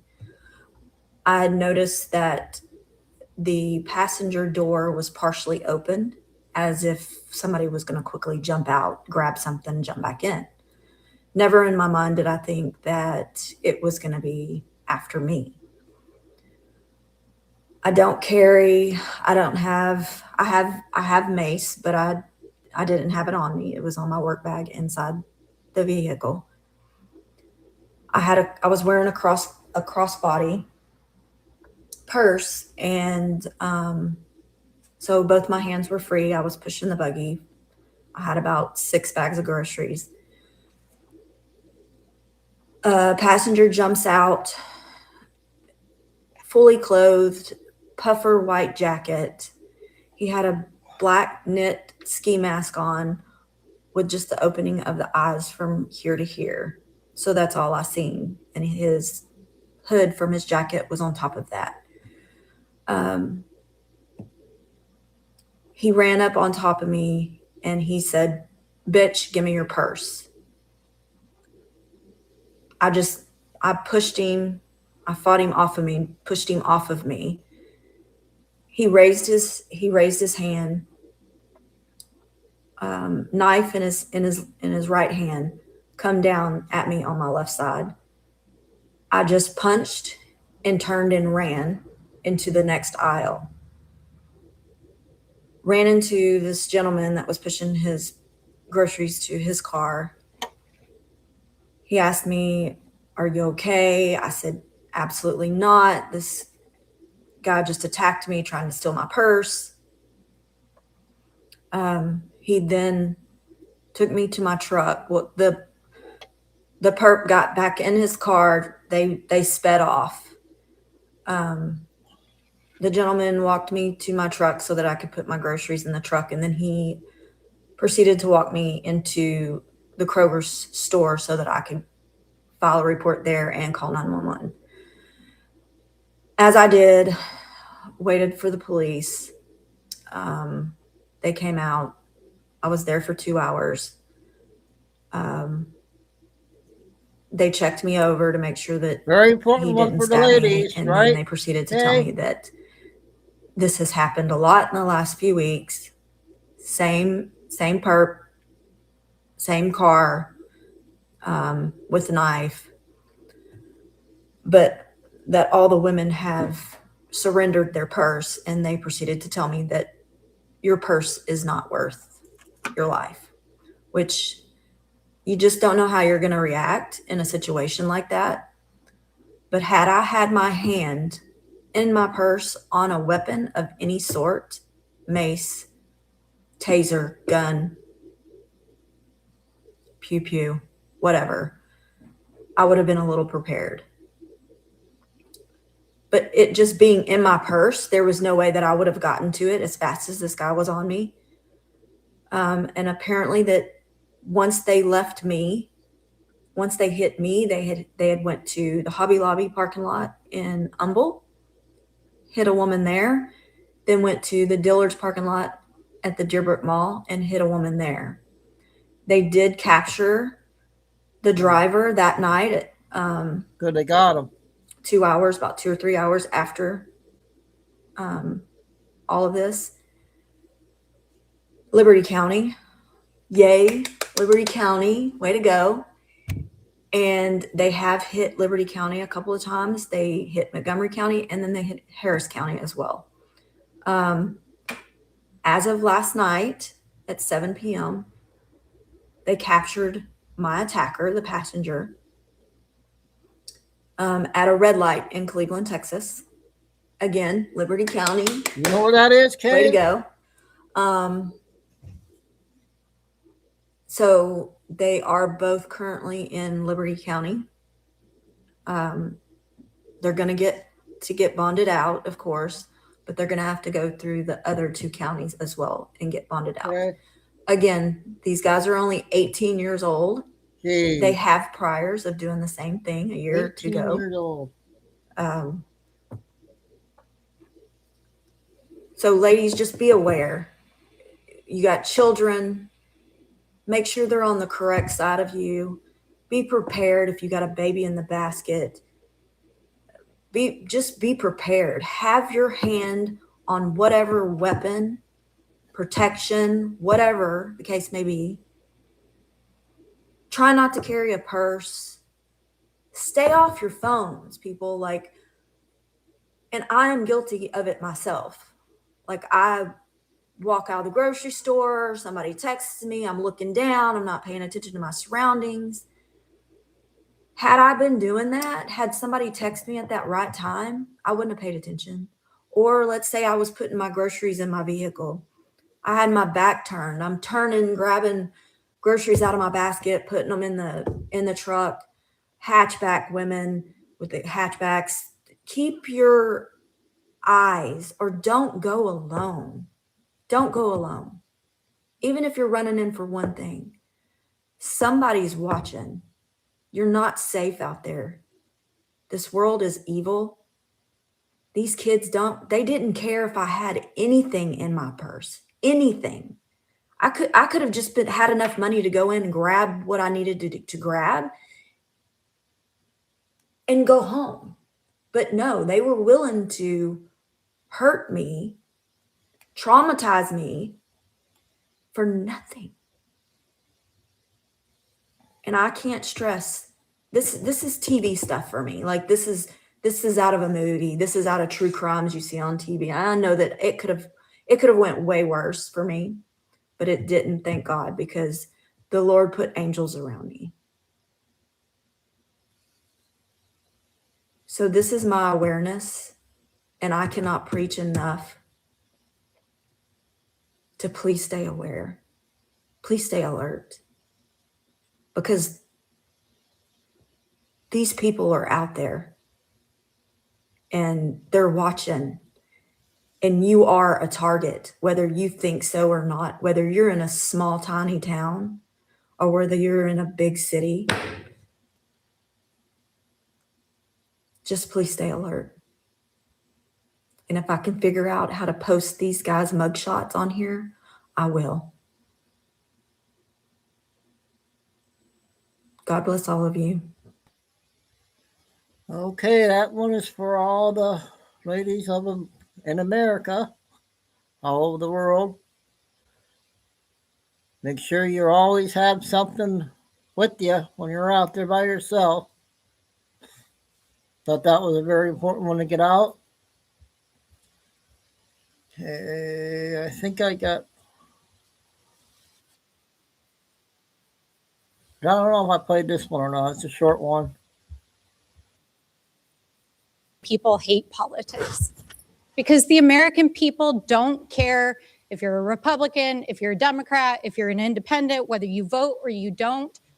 They want the Epstein files and they want justice and accountability. And they don't give a damn whether or not it's Democrats or Republicans or who is implicated. They want accountability. And that is what the survivors are asking us for.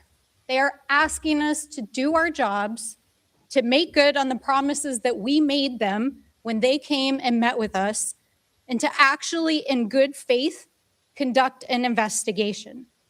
Now, I always think it's important to pull back the curtain for the American people about what happens in these committees.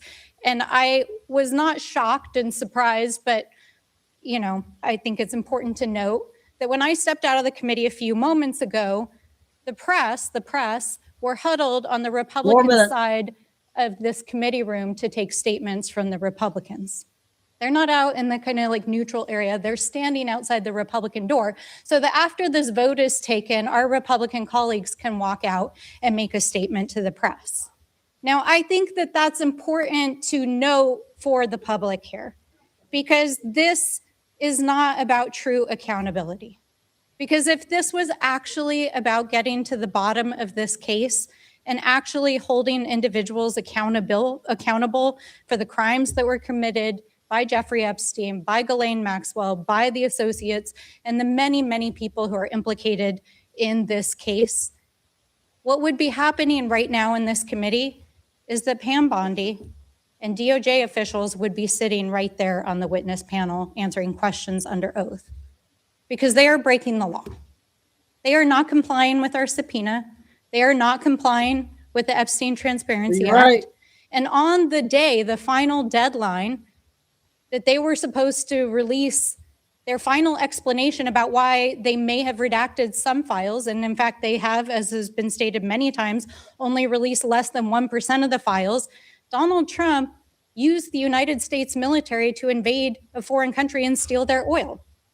And while we're sitting here and our colleagues are trying to create a spectacle for the media, every single newspaper in the United States and the world's headline is about how Donald Trump right now is in Europe embarrassing the United States. How he is threatening our NATO allies to invade Greenland. Humiliating the United States. And I have to say, I was home over the weekend for Dr. Martin Luther King Jr. celebrations to honor the life and legacy of Dr. King. And the question that I got over and over again from my constituents is, what is in those files that is so bad that President Trump is invading Venezuela, threatening our NATO allies, and sending thousands of armed paramilitary troops onto our streets to create violence and chaos in American cities? That is what the American people are actually asking us. And so I will be honest, Mr. Chairman, I am deeply troubled that the individuals who are the subject of today's hearing did not appear on their scheduled date. No one is above the law. But I do know, based on the correspondence, that they have been corresponding with you regularly to try to resolve this issue. But I don't believe that's what this hearing is actually about. Because if it was actually about getting justice and about getting the truth, we would have DOJ here. We would be holding Pam Bondi in contempt, and we would be hearing from the survivors themselves. And so I have to agree with my colleagues that I believe that this is part of an extended smokescreen to try to cover things up. And so I do ask my colleagues across the aisle, if you are earnest about getting to the truth and getting to justice, then bring DOJ in here and hold them accountable, because that is actually what the American people want. What I've heard here this morning. Well said, right, you guys? She did good on that.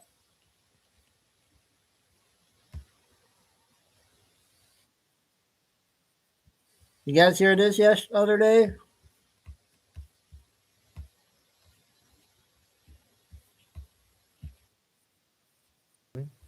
You're going to hear what it was in this clip. And let me just tell you, she was really, really proud of her comeback. Look at this. It was put together by The Daily Show in 2019 and resurfaced on X just recently. The president actually sent out a tweet. He made fun of me for talking about climate change in the middle of a blizzard, and he called me Snow Woman. So I wrote back, hey, Donald Trump, the science is on my side, and I'd like to see how your hair would fare in a blizzard. So I wrote back, hey, Donald Trump, the science is on my side, and I'd like to see how your hair would fare in a blizzard. So I wrote back that. What do you mean what side I'm on?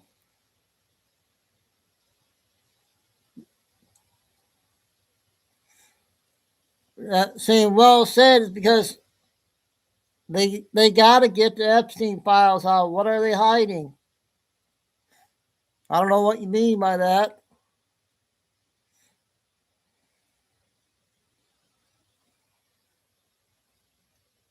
Are you a new person in here, Mike? I've never seen you before.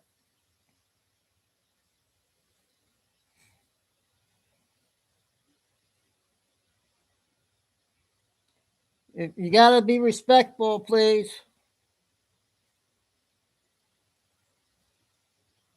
I didn't say that. Okay, can you explain to him what's going on? He's new. He doesn't know what's going on. I've never seen him before. Donald Trump, the science is on my side. And I'd like to see how your hair would fare in a blizzard. There are 10,000 more examples, literally. I mean, there might actually be 10,000. There are definitely dozens. She tells it the same way every time. How your hair would fare in a blizzard. All I could think about when I watched it was the amazing Parker Posey and the absurd characters that she plays, from Best in Show, which was spectacular. And then most recently, her appearance with that fake Southern accent in The White Lotus. We queued up a little bit for. That was a short clip. Quit saying Nikki B, Mike, please. That's a long time ago. I moved on, and if you keep this up, you know, you're not. I don't know. You're So we're warning you right now, or you'll be blocked.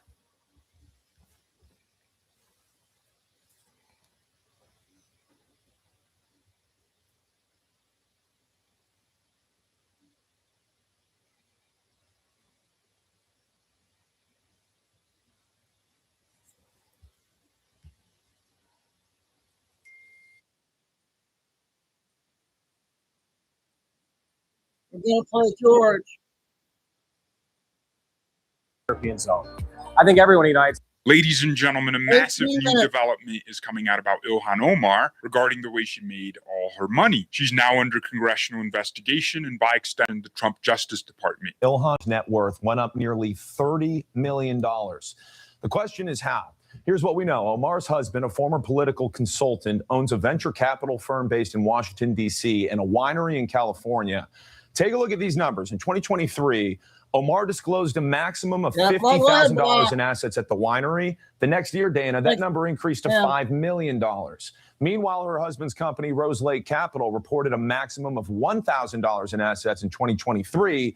The next year, it was $25 million. Despite that, Omar denied being a millionaire earlier this year, posting on X, quote, "I barely have thousands, let alone millions." House Oversight Committee Chairman James Comer tells Fox News an investigation is underway, writing, quote, "The committee is working on addressing ethics concerns regarding Representative Omar and her spouse, and we hope to have an update soon." But Omar says she's being targeted. Ever since I've gotten to Congress, they have been doing these sort of weird ethics investigations.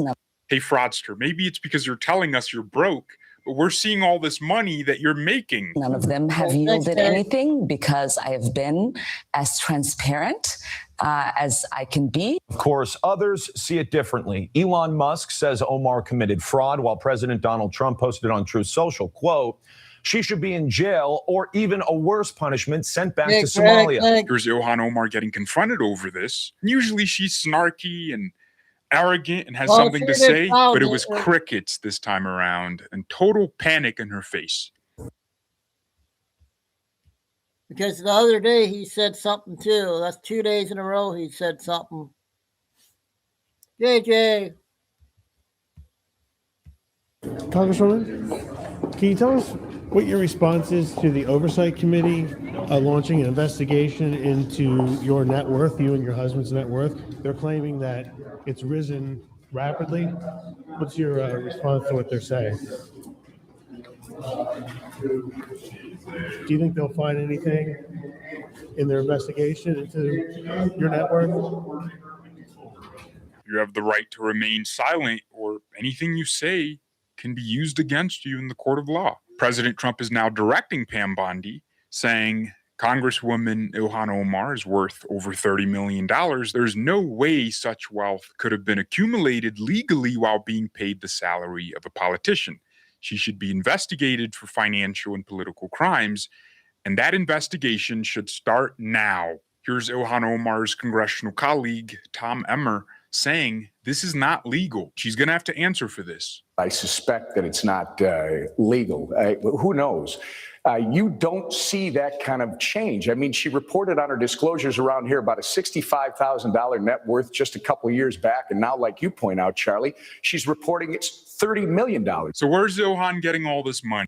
Ladies and gentlemen, joining me today is perhaps the only man in the world on the planet who knows how these Congress members like Ilhan Omar get 10,000% returns in a single year. Ross Givens is a 20-year veteran on the stock market, actually a former vice president at JP Morgan Chase, and he's the leading expert on insider trading. And when I heard this guy explain some of this stuff to me, it was crazy. It was actually mind-blowing. Everyone should really get to understand this information. So I have partnered with Ross to put on a completely free training coming up this Thursday. Okay, someone just texted me. We already know about all that, so we'll move on. I got Nick Shirley I'm going to do next. He has a 5-part clip, Nick Shirley.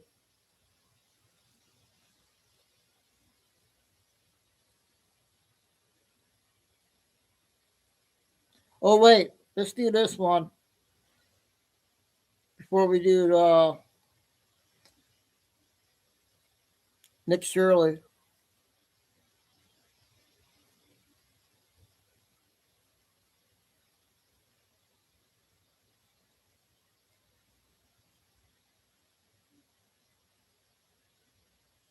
Get your opinion on this one, Tim. 2 parts.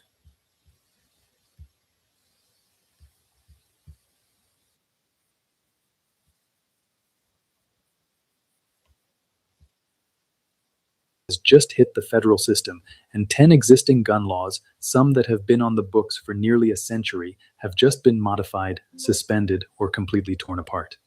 What I'm about to show you represents the single largest transformation of Second Amendment rights in modern American history, and understanding these changes is the difference between staying legal and facing life-altering felony charges that you never saw coming. Before we dive into the specific laws, you need to understand the constitutional framework that just changed everything. For decades, courts applied what legal scholars call intermediate scrutiny to gun laws. Governments could restrict your rights as long as they claimed some reasonable safety interest. That standard just collapsed. The Supreme Court's new history and tradition test requires the government to prove that any modern gun restriction has a clear historical parallel from the founding era of America. If a similar law didn't exist in 1791, it cannot exist today. This shift in legal analysis is why we're seeing a cascade of laws falling like dominoes across the federal system. The first major change targets what legal scholars call the vampire rule. In states like Maryland, New York, and Hawaii, the government tried to flip the Second Amendment on its head. They passed laws stating that carrying a firearm on any private property open to the public, like a grocery store, a gas station, or a restaurant, was a felony unless the owner specifically posted a sign saying guns were allowed. Essentially, your right to self-defense was dead unless invited in, just like a vampire needing permission to enter a home. But a federal appeals court just drove a stake through this rule. The court ruled that the Second Amendment doesn't require permission to exist in public spaces. The default has been flipped back. You are now legally allowed to carry in businesses open to the public unless there is a clear no weapon sign posted. This changes the daily life of every permit holder in the Mid-Atlantic region. No more wondering if you're committing a felony just by stopping for milk on your way home. The practical application is immediate. Property owners can still prohibit firearms on their premises, but they must do so explicitly through proper signage.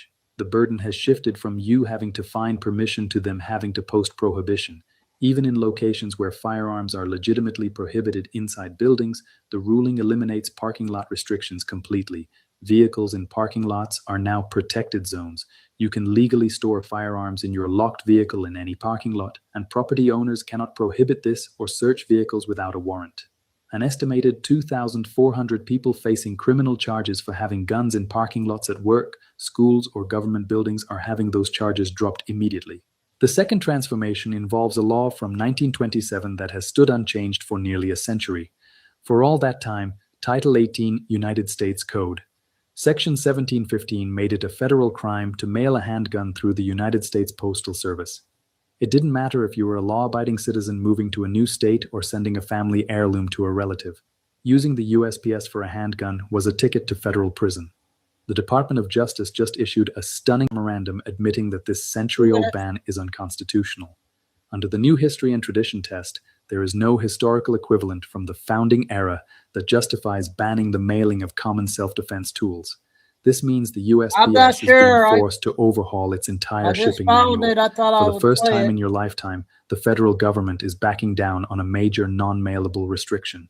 The implications extend beyond simple convenience. This ruling establishes that the government cannot create arbitrary barriers to exercising constitutional rights just because a particular method of exercising that right didn't exist in 1791. The internet didn't exist in 1791, but we don't accept government censorship of online speech. The Postal Service may be a modern convenience, but restricting its use for lawful purposes cannot survive constitutional scrutiny when that restriction serves no historical purpose. This principle is now being applied across dozens of other regulations that attempted to limit how you could acquire, transfer, or transport firearms. The third major shift involves the federal felon in possession law, which has operated as a blanket hammer for decades. If you had a felony conviction, even for something as minor as trying to pass a bad check 20 years ago, you lost your gun rights for life. The courts are now pulling that hammer back. In a series of landmark decisions, including Range versus Attorney General, judges have ruled that the government cannot permanently disarm people who have committed nonviolent, non-dangerous offenses. If your past mistake didn't involve violence or a threat to public safety, the lifetime ban is officially on life support.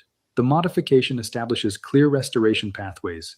Mental health prohibitions received the most significant changes. The previous standard prohibited anyone who had been committed to a mental institution or adjudicated as mentally defective. That language was incredibly broad and caught people in situations that posed zero public safety risk. The new standard requires involuntary commitment based on a judicial determination of danger to self or others. Voluntary mental health treatment no longer triggers firearm prohibition. Okay, part one. This one okay, you guys?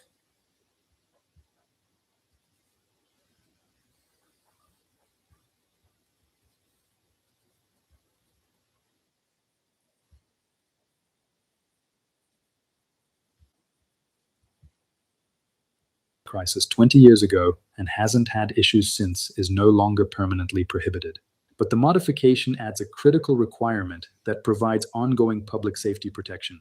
Mental health prohibitions now expire after 5 years unless renewed through a new judicial proceeding with evidence of continued danger. The burden is on the government to prove ongoing risk, not on the individual to prove they've recovered. More than 180,000 people currently prohibited based on decades-old mental health records now have clear pathways to restoration. Thousands of Americans are currently in the process of having their rights restored because the court ruled that once a criminal, always a threat is not a valid legal standard under the Second Amendment. Drug-related prohibitions also received substantial modification. The previous law prohibited unlawful users of controlled substances from possessing firearms. Federal courts interpreted this to include anyone who used marijuana, even in states where it's completely legal. That interpretation just got struck down. The new standard prohibits only those convicted of felony drug offenses or currently under court-ordered drug treatment programs. Legal marijuana use in states where it's permitted cannot serve as a basis for federal firearm prohibition. Medical marijuana card holders are explicitly protected. An estimated 12 million Americans who use legal marijuana just regained Second Amendment rights. However, the modification doesn't change the Form 4473 question about drug use. You still have to answer truthfully, but a truthful answer about legal marijuana use can no longer be used to deny your purchase. The fourth transformation targets the National Firearms Act tax that has existed since 1934. If you've ever wanted a suppressor or a short-barreled rifle, you know the NFA tax. Since 1934, the government has charged a $200 tax for these items, an infringement tax designed to make them too expensive for the average person. But as of January 2026, legislation has officially taken effect, reducing that tax to exactly $0. While the registration process still exists for now, the financial barrier has been erased. The court's logic is straightforward and powerful. A tax on a constitutional right is no different than a poll tax for voting. If you paid a $200 tax stamp recently, you need to listen closely. Legal challenges are now being filed to demand refunds for everyone who was forced to pay this unconstitutional fee over the last several years. The removal of the NFA tax represents more than just cost savings. It eliminates what was effectively a class-based restriction on constitutional rights. When the NFA was passed in 1934, $200 represented several months of wages for the average worker. Even adjusted for inflation, the tax served as a deliberate barrier to prevent ordinary citizens from accessing these tools while remaining accessible to the wealthy. The elimination of this financial burden means that hearing protection through suppressors and practical defensive tools like short-barreled rifles are now accessible to all citizens regardless of economic status. The fifth major change involves the government's attempt to label entire categories of public space as sensitive places where firearms are prohibited. The government loves to label places as sensitive to keep you disarmed. They tried to include parks, museums, public transportation, and even outdoor gatherings, but the courts just handed down a massive rejection of these broad prohibitions. In a stinging rebuke to state legislatures, a federal judge ruled that the government cannot simply label the entire world a sensitive place to circumvent the Second Amendment. The modification establishes a strict definition of what qualifies as a sensitive place, and the requirements are demanding. Locations must have heightened security measures, including controlled access points and active security personnel. There must be a demonstrated history of security incidents at similar locations. The restriction must be narrowly tailored to the specific security concern. Here's what this means practically. Courthouses with metal detectors and armed security remain prohibited. Elementary schools with secured entrances and resource officers stay on the list. But public parks with no security infrastructure cannot be designated sensitive places. Libraries without controlled access lose prohibition authority. Shopping malls that don't employ security cannot ban lawful carry. Government buildings received specific scrutiny under this new framework. The modification requires actual security screening to justify firearm prohibitions. A city hall with open public access during business hours cannot prohibit concealed carry. A Department of Motor Vehicles office where anyone walks in freely cannot ban firearms. If there's no metal detector and no security screening, there's no legal basis for prohibition. Prohibitions on carrying in state parks and on public transit have been struck down in multiple districts. The court's message was clear. If the public is allowed there, your rights are allowed there. The prohibition signs posted at thousands of locations across the country just lost legal authority. The sixth transformation addresses ammunition access, which several states have attempted to restrict through background checks and registration requirements. You can have the best firearm in the world. So, was that another one, you guys, that was important? Yeah, Lori, let me see what. Oh, shoot.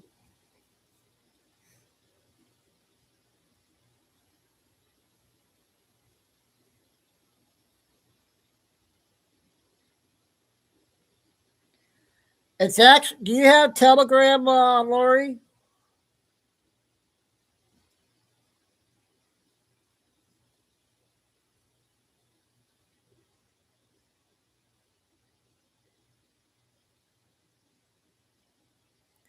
It's on Telegram, and okay, good.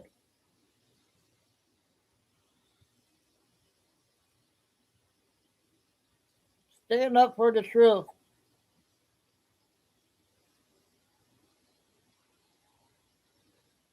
If you're on, maybe you can look me up on Telegram if I can see you there.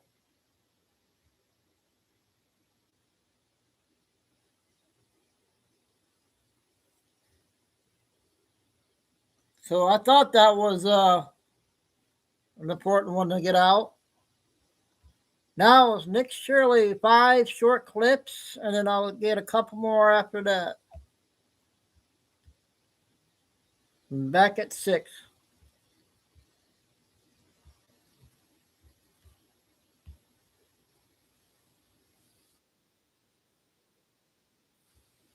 I think this just came out.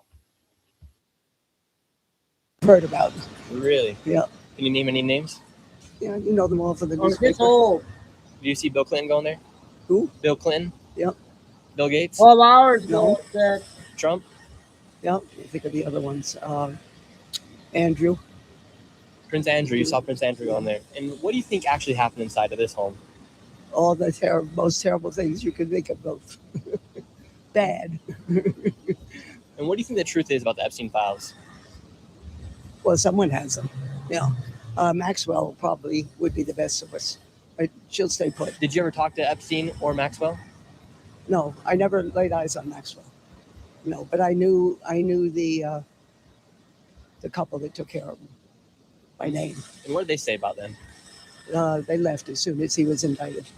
Well, thanks for updates, Dr. They probably are. They were from the Philippines. Yeah, that- And they just left. His wife. Yeah, well, sure, because they would have been interrogated. And we were told even in our building when it first happened not to, because the doormen know everything. They're the ones who would say they see the security guards, the people, the police, I guess, or someone came to them. And our superintendent said, you don't know anything. No one should be interrogated. I probably shouldn't be doing this, but he's dead, so it doesn't matter. Who do you think Epstein was working for? Nobody knows that. Do you think he was working by himself, or do you think he was working for some other? No, I think he was smart, pushy, knew how to surround himself with wealthy people, and he was a smart cookie. How does somebody go from being a school teacher to becoming a multi-billionaire to running? Well, there are other people that do that, right? He was smart, and he knew how to play the people. He wasn't a rich man, but he surrounded himself with rich people. And you can learn a lot doing that, and they believed him. And would you like to see Trump make people like the Clintons testify about what they saw at the islands? Yeah. I'd like Trump to come forward, too. He said he was never involved. He won't. And do you think Maxwell should testify and expose everybody? Yeah, but she would only do that for a pardon, and they're not going to give her that. Would you support Donald Trump if he were to give her a pardon to let her spill all the information? No. Because, she's out of jail. Mm-hmm. She was definitely his partner. I believe that. Yeah. And so you've seen people like Prince Andrew, Trump, the Clintons, a lot of other people walk inside this building. Yeah, well, they all come with security guards who park here or stand out here, so you can't miss it. Mm-hmm. And I saw plenty over the years. This is a long time ago now, before we knew what was going on. Just young girls. Young. How old were the girls that you saw go in? Well, because they were coming from schools. They were coming from public schools. Really? So they were high school. Powerful people go inside this building? You want to know who? Okay, after there's breaking news here out of Minnesota. We'll get to the other parts. Shoot.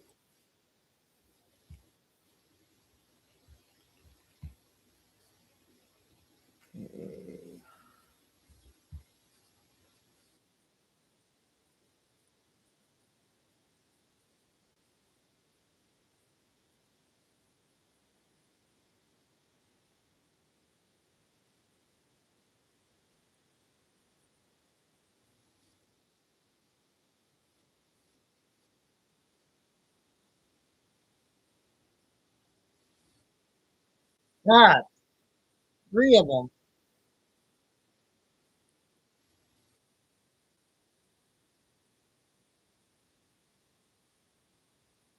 Yeah, that's not the one I'm looking for. There was a news conference that was live.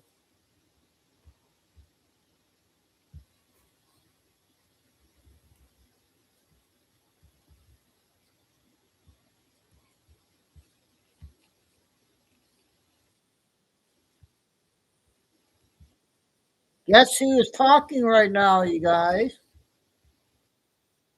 Enforcement that continuously is being rated by this administration will continue to be the adults in the room, the professionals in the room, the decent human beings in the room that will keep the peace. With this, I'd like to turn it over to Department of Public Safety Commissioner Bob Jacobson to update you on the situation as we know it. We'll listen for a couple minutes.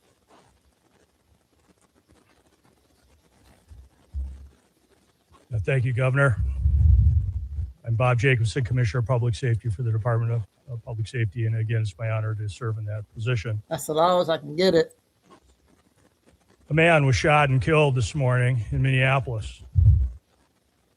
I want to pause and remember what cannot get lost in this moment. Man died. His family and friends are feeling unimaginable heartbreak and trauma. And I know Minnesotans and I know our community will rally around this man's family and friends to support him. I also understand clearly that people are upset. They're scared. They're confused. I don't want to listen to that. We'll go back and listen to this real quick. See what's going on.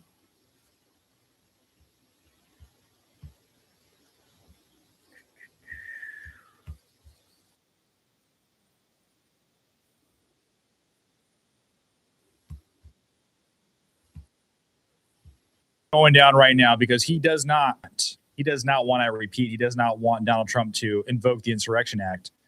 And I want you to take a listen to this. This is just out. So the question is, what's the National Guard doing right now? So we have, we have been on state active duty for over a week. So we've had soldiers prepared in the metro area to respond in a much rapid manner than if they were not mobilized. So we have a request from the Hennepin County Sheriff to support them, and that is to help them free up additional resources for other work that they need to do. And we have started coordinating with them this morning on that, and that first area of support will be assisting them with their requirement to provide security to the Whipple building. So we'll be helping them there. And then we are in parallel planning with other organizations within the state of Minnesota to include the State Patrol, the Minnesota DNR, and other local agencies to render assistance if requested. Did you say how many are now employed?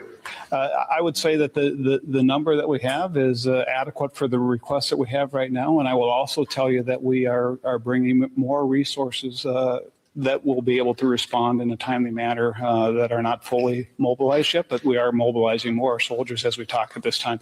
I'd like not to get into specific numbers for an operational security standpoint, but right now we have all the resources to meet the requests that we have. I would note on this one, too, that we'll be billing the federal government for the cost of the National Guard because they are incurring the costs that are falling on us by their reckless action. What a joker, man. What a joker. This is on you, Tim Walz. This is 100% on you. Why don't you tell your protesters to stand down, to stop attacking ICE agents? How about that? How about you tell them not to bring guns and confront ICE? What a joke. What a joke that man is. People and race of people that were rounded up by Nazis in Germany. I'm sorry, guys. That really pisses me off. Forgive me, but that just pisses me off. Million innocent lives being killed. They never cease to play the victim, and it absolutely pisses me off.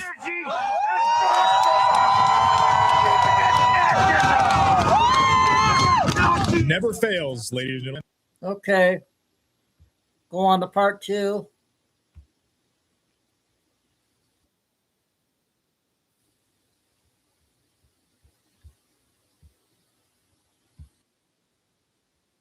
I always come this way home, and you cross the street, and maybe on the far corner be two girls. Now, don't get nervous. It's going to be all right. He's really a nice man. You know, he promised people that didn't know people like this exist in a gorgeous house like this. They didn't know he was going to abuse them. He said, "Oh, you're so beautiful. You know, when you get out of high school, I'm going to get you a modeling job. I'm going to set you up." And, you know, he promised them all kinds of things, and they unfortunately believed him. What do you think about some of these girls? I must say, I'd see him a lot. Did I ever have a conversation? No. But you don't see it in the newspapers, I think. There was something, he was very attractive. There was something, his eye, I don't know what it was. I mean, I'm a woman, but he had a look, he was attractive. You don't see it in the pictures now. And he always had, you know, tight blue jeans, a pink button-down shirt, very clean. He looked okay. Had a nice smile always. I mean, you wouldn't go, "Oh, I'm not going to this guy. I don't want to meet in the alleyway," you know. So there was something about him attractive, and people said that about our President Clinton too. He had a look, you know. I never had a conversation, but I see him. Like, say good morning, you know, like I said good morning to you. I didn't know I was going to get into this. Wow. And remember this lady, as she has even more shocking things to say at the end of this video. Now let's head over to where Jeffrey Epstein's life did end, but really quick. While we are on the topic of things being removed or deleted, sometimes you do want your own information deleted from the public, like your address, phone number, email, maybe even details about your family. And that's where the sponsor of this video comes in, Delete Me. I've been using Delete Me for about a year now to keep my information away from data brokers as they try to leak it everywhere. Every single day, without you even knowing, your information is being bought and sold online. And the people behind this are data brokers. They scam through your public profiles, social media, anywhere where your information may be. They go ahead and get that and build profiles and then sell it to anybody who wants it. This can then lead to phishing scams, identity theft, and more. But the great thing is with Delete Me, they fight back. They scan these websites, go in and find your information, and then go and get it removed for good. And the great thing about Delete Me is they don't just do it once, they do it multiple times throughout the year, so you don't have to worry about your information popping back up. I recently just got my privacy report back from Delete Me. So far this year, they scanned over 14,000 websites,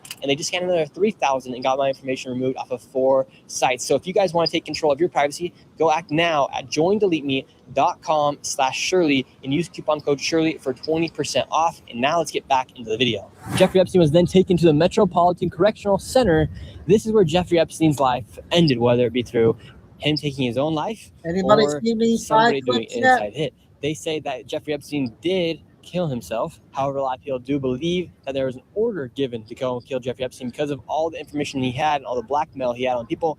And the FBI's videotape, there's a glitch when Jeffrey Epstein does die. So did somebody go in or... Wow, so you saw... Okay, part 3 coming up.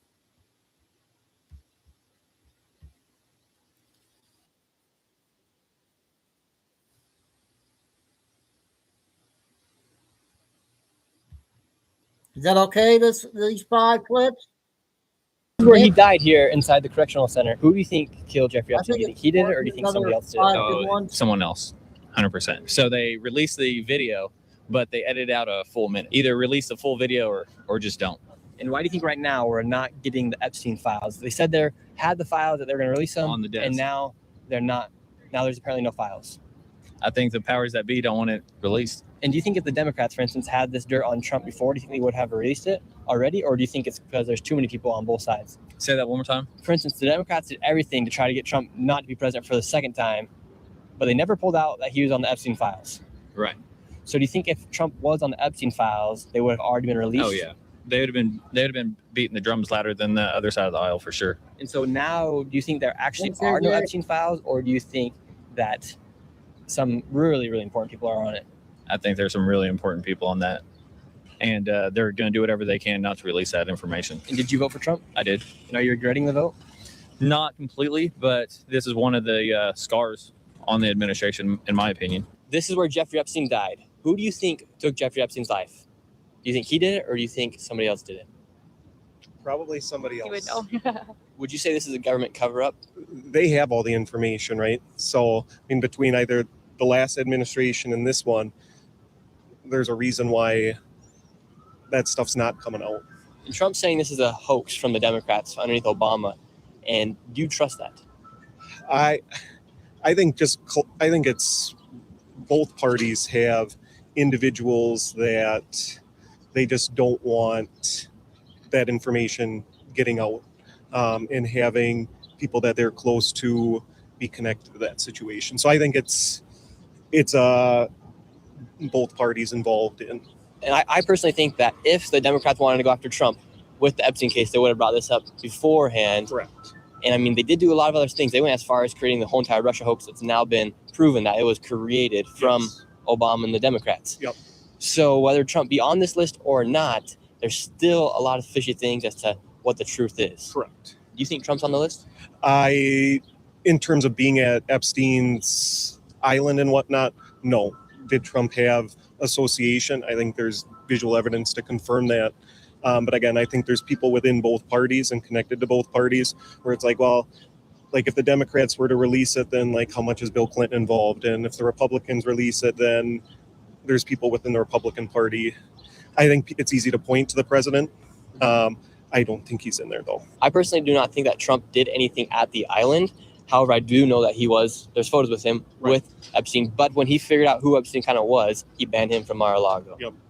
I would agree with that. Or did Jeffrey Epstein actually take his own life? Yep. Yeah, everybody, Carol's birthday's today. I forgot to say that. Sorry, Carol.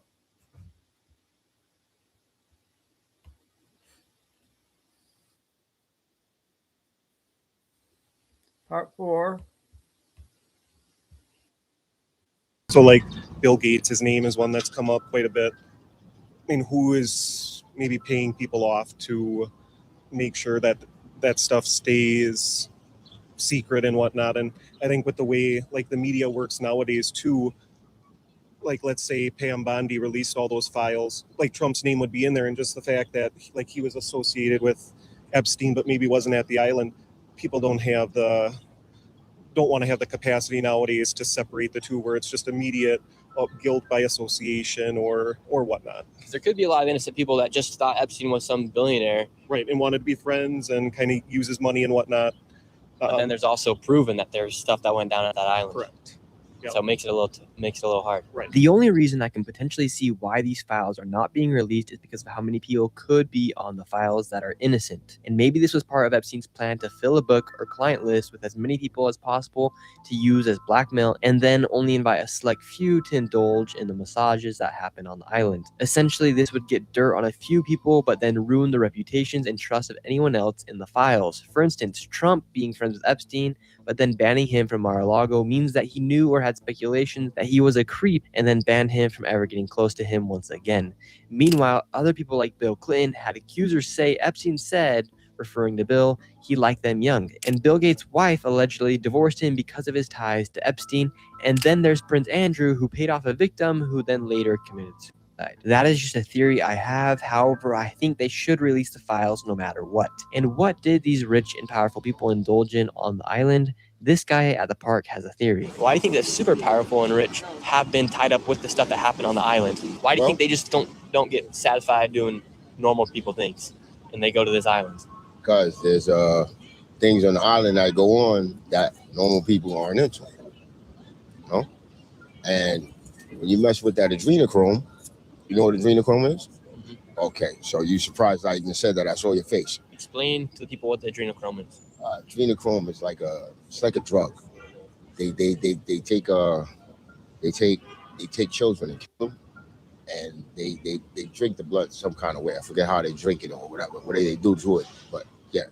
So they basically are like vampires. So do you think you were drinking the adrenochrome at the island? I believe that. Who do you think killed Jeffrey Epstein? Do you think he killed himself, or do you think somebody He ordered? didn't kill himself, man.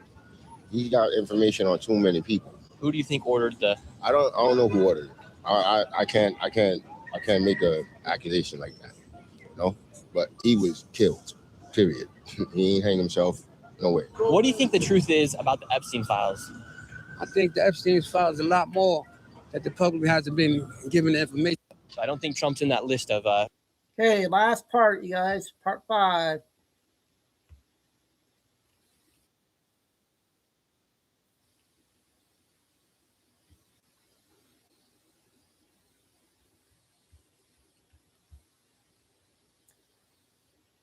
Stand for the truth, Lori. Stand for the truth.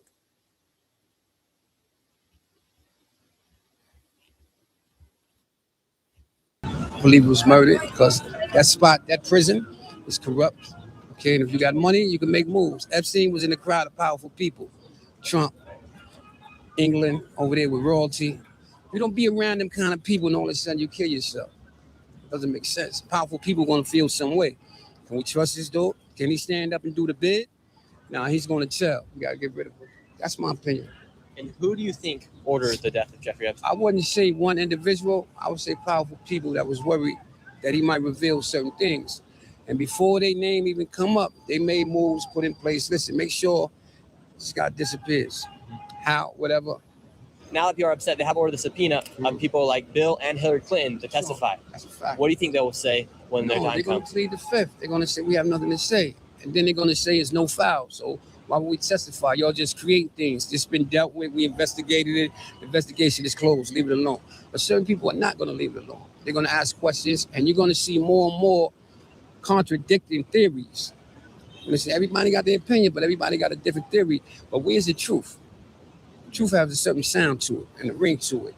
And that sound and that ringing ain't been coming up. It's been a bunch of theories. What do you think happened with Epstein files? Is it possible that he was more than just a regular, garden variety, like billionaire / perp with government ties? Yeah, it's quite possible. In fact, if I were to fathom a guess as to why the files are not being released, it's probably a mix of realizing that there are intelligence assets that either he is or his people are, mixed together with the fact that probably people like with, for instance, Prince Andrew, like allies, people associated with allies were in there that it would cause an international scene. So Do you think there actually are files? what is the word? I guess the question is, what do people mean by files? Like, did Epstein keep a black book of his own? Is there a list? Is there? Maybe, yes. There is one thing I am very confident with, which is that Trump is not on it doing anything that would get him in hot water, because this person has been more prosecuted, more investigated than anyone. They've invented multiple fake things, including Russia, which we now know was 100% concocted. So if he was in those files, to suggest that Democrats would not have leaked those, either during Obama or during Trump's first term or during Biden's, is ridiculous. So that's the one thing I'm 100% confident of. He's not in there in anything they can use.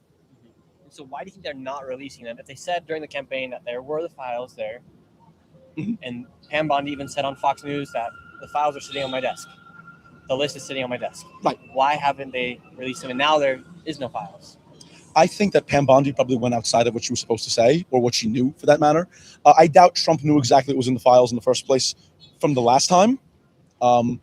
If I were to guess, they probably, like I said before, they probably simply realized there were things in there for a variety of reasons they can't have out. And I think there was a miscommunication. And I don't. Okay, that was a good 5-parter again from Nick Shirley. So the last one is the Maine fraud. I don't know when my state, Michigan's going to get next. But 10 minutes on the Maine fraud now.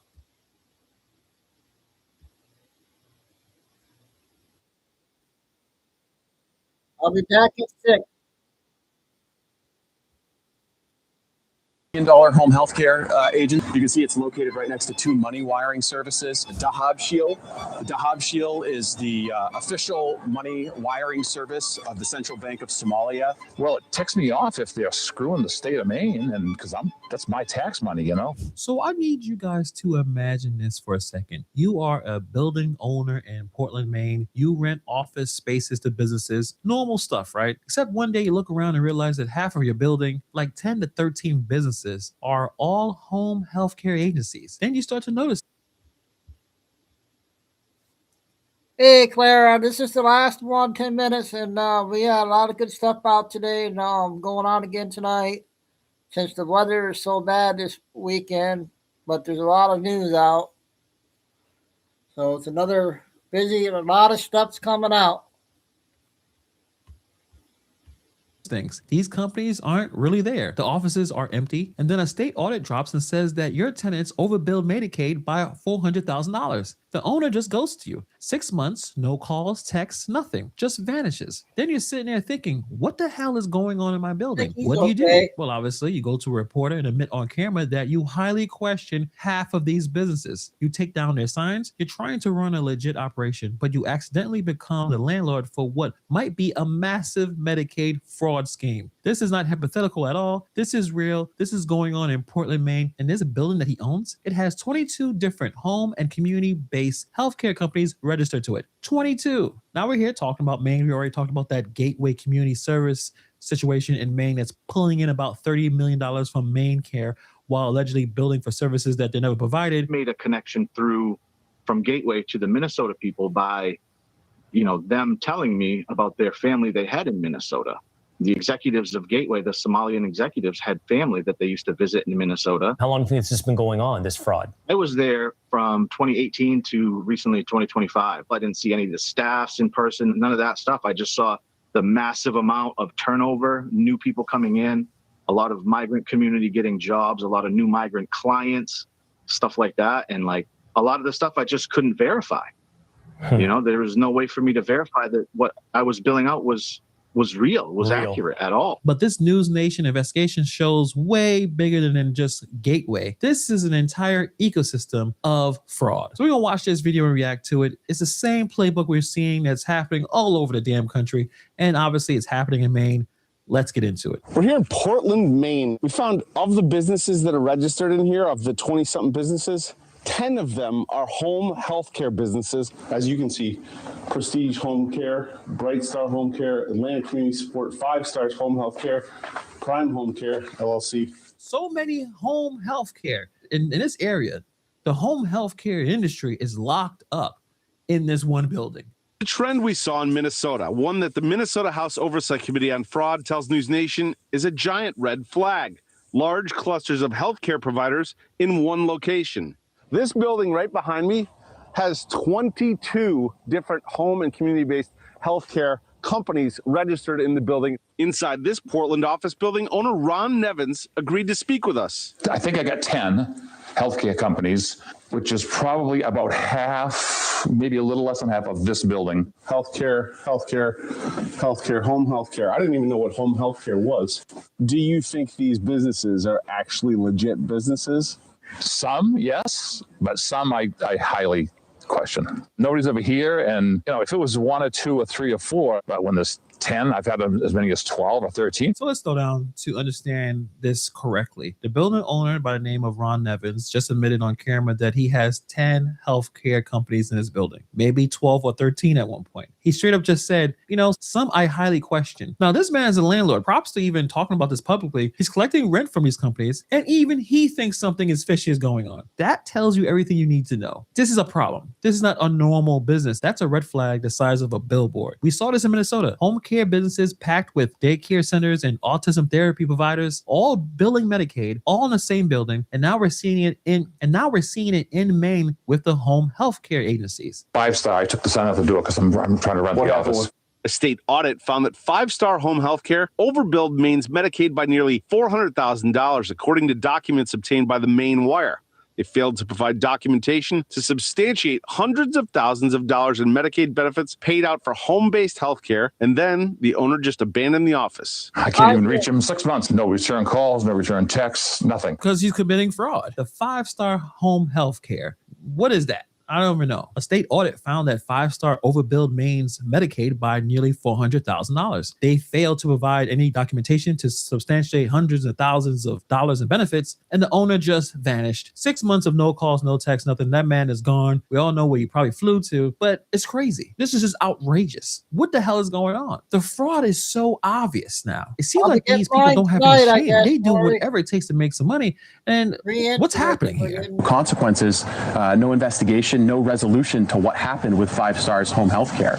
And that, I think, is something that's a story that we see play out time and time again. You've been reporting on this for quite a long time here in Maine. How widespread do you think this issue is here? hundreds of millions of dollars easily. It's, you know, you look at just where we're standing right now, there are probably a dozen home healthcare agencies registered here. We can see Ladna Home Healthcare down there. That's a $2 million home healthcare agency. You can see it's located right next to two money wiring services.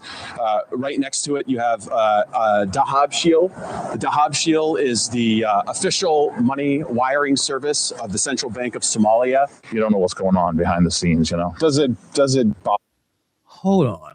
This is so obvious. And you can tell these people do not care. They don't care. And you see where they're standing and talking about the businesses that's on the street, a $2 million home healthcare agency. And then next to it, it's an official money wiring service to the Central Bank of Somalia. And you know exactly why that matters, because we've seen the same setup in Minnesota. And if you saw my very last video, we talked about a Somali American that was actually bringing up some of this fraud. He said that people in Somalia can send up to $1,000 a day to Somalia. Then they ask for your driver's license and your social security number once, and that's it. But nobody knows who's collecting the money in Somalia because they have no proper documentation system down there. So now you have these home healthcare agencies funded by the American taxpayers through Medicaid next to the money transfer services that sends the cash to Somalia. You don't need to be Sherlock Holmes to see the potential for the pipeline here. Overbill Medicaid, collect fraudulent payments, and wire the money overseas. I'm not saying that every home care agency is dirty,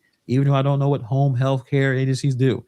I'm not saying that every money transfer to Somalia is illegal. What I'm saying is when you have the exact same pattern happening in Minnesota, in Maine, and then in Washington and in Ohio, that means that there is some situation going on and it deserves a thorough investigation. As the reporter said, we don't know what's going on behind the scenes. Exactly, we don't know, and that's the problem. There is no oversight. There's no transparency. There's no accountability. Bother you? Well, it ticks me off if they're screwing the state of Maine, and because that's my tax money, you know. You add up what's going on all over the state of Maine, it's probably millions and millions of dollars of fraud and abuse. Absolutely. I mean, he's 100% right. I mean, this is a problem. This is all of our tax money. Minnesota, Maine, Ohio, Washington, and everywhere else this is happening. Now, we already talked about the Gateway Community Services from Maine Care. A whistleblower had to expose all of the fake billing. The state had to shut off funding, but no charge has been filed in that situation. Now you have an office building with 22 home healthcare companies with the landlord openly admitting he questions half of them.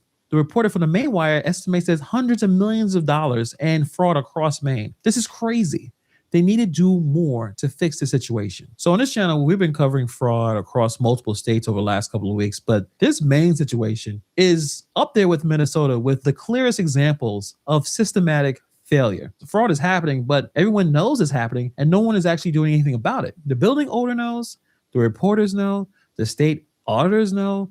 They literally document this fraud, and yet 5 Star's owner is ghost. Gateway is still operating, and dozens of questionable agencies are still billing Medicaid right now. Ron, the building owner, said something obvious that everyone should feel. If they're screwing over the state of Maine, that's my tax money. And he's right. This isn't just Maine or Minnesota. This is about American tax dollars being stolen through fraudulent Medicaid billing and potentially being wired overseas with no accountability. We need a solid state and federal investigations. We need audit of every state's home health care Medicaid billing. We need to protect whistleblowers like Christopher instead of pushing them out. We need to stop treating this like a political issue and start treating this like a massive fraud scheme that it is. We'll continue to cover this, and shout out to News Nation for actually doing real investigating journalism. But let me know what you guys think about this story in the comments below.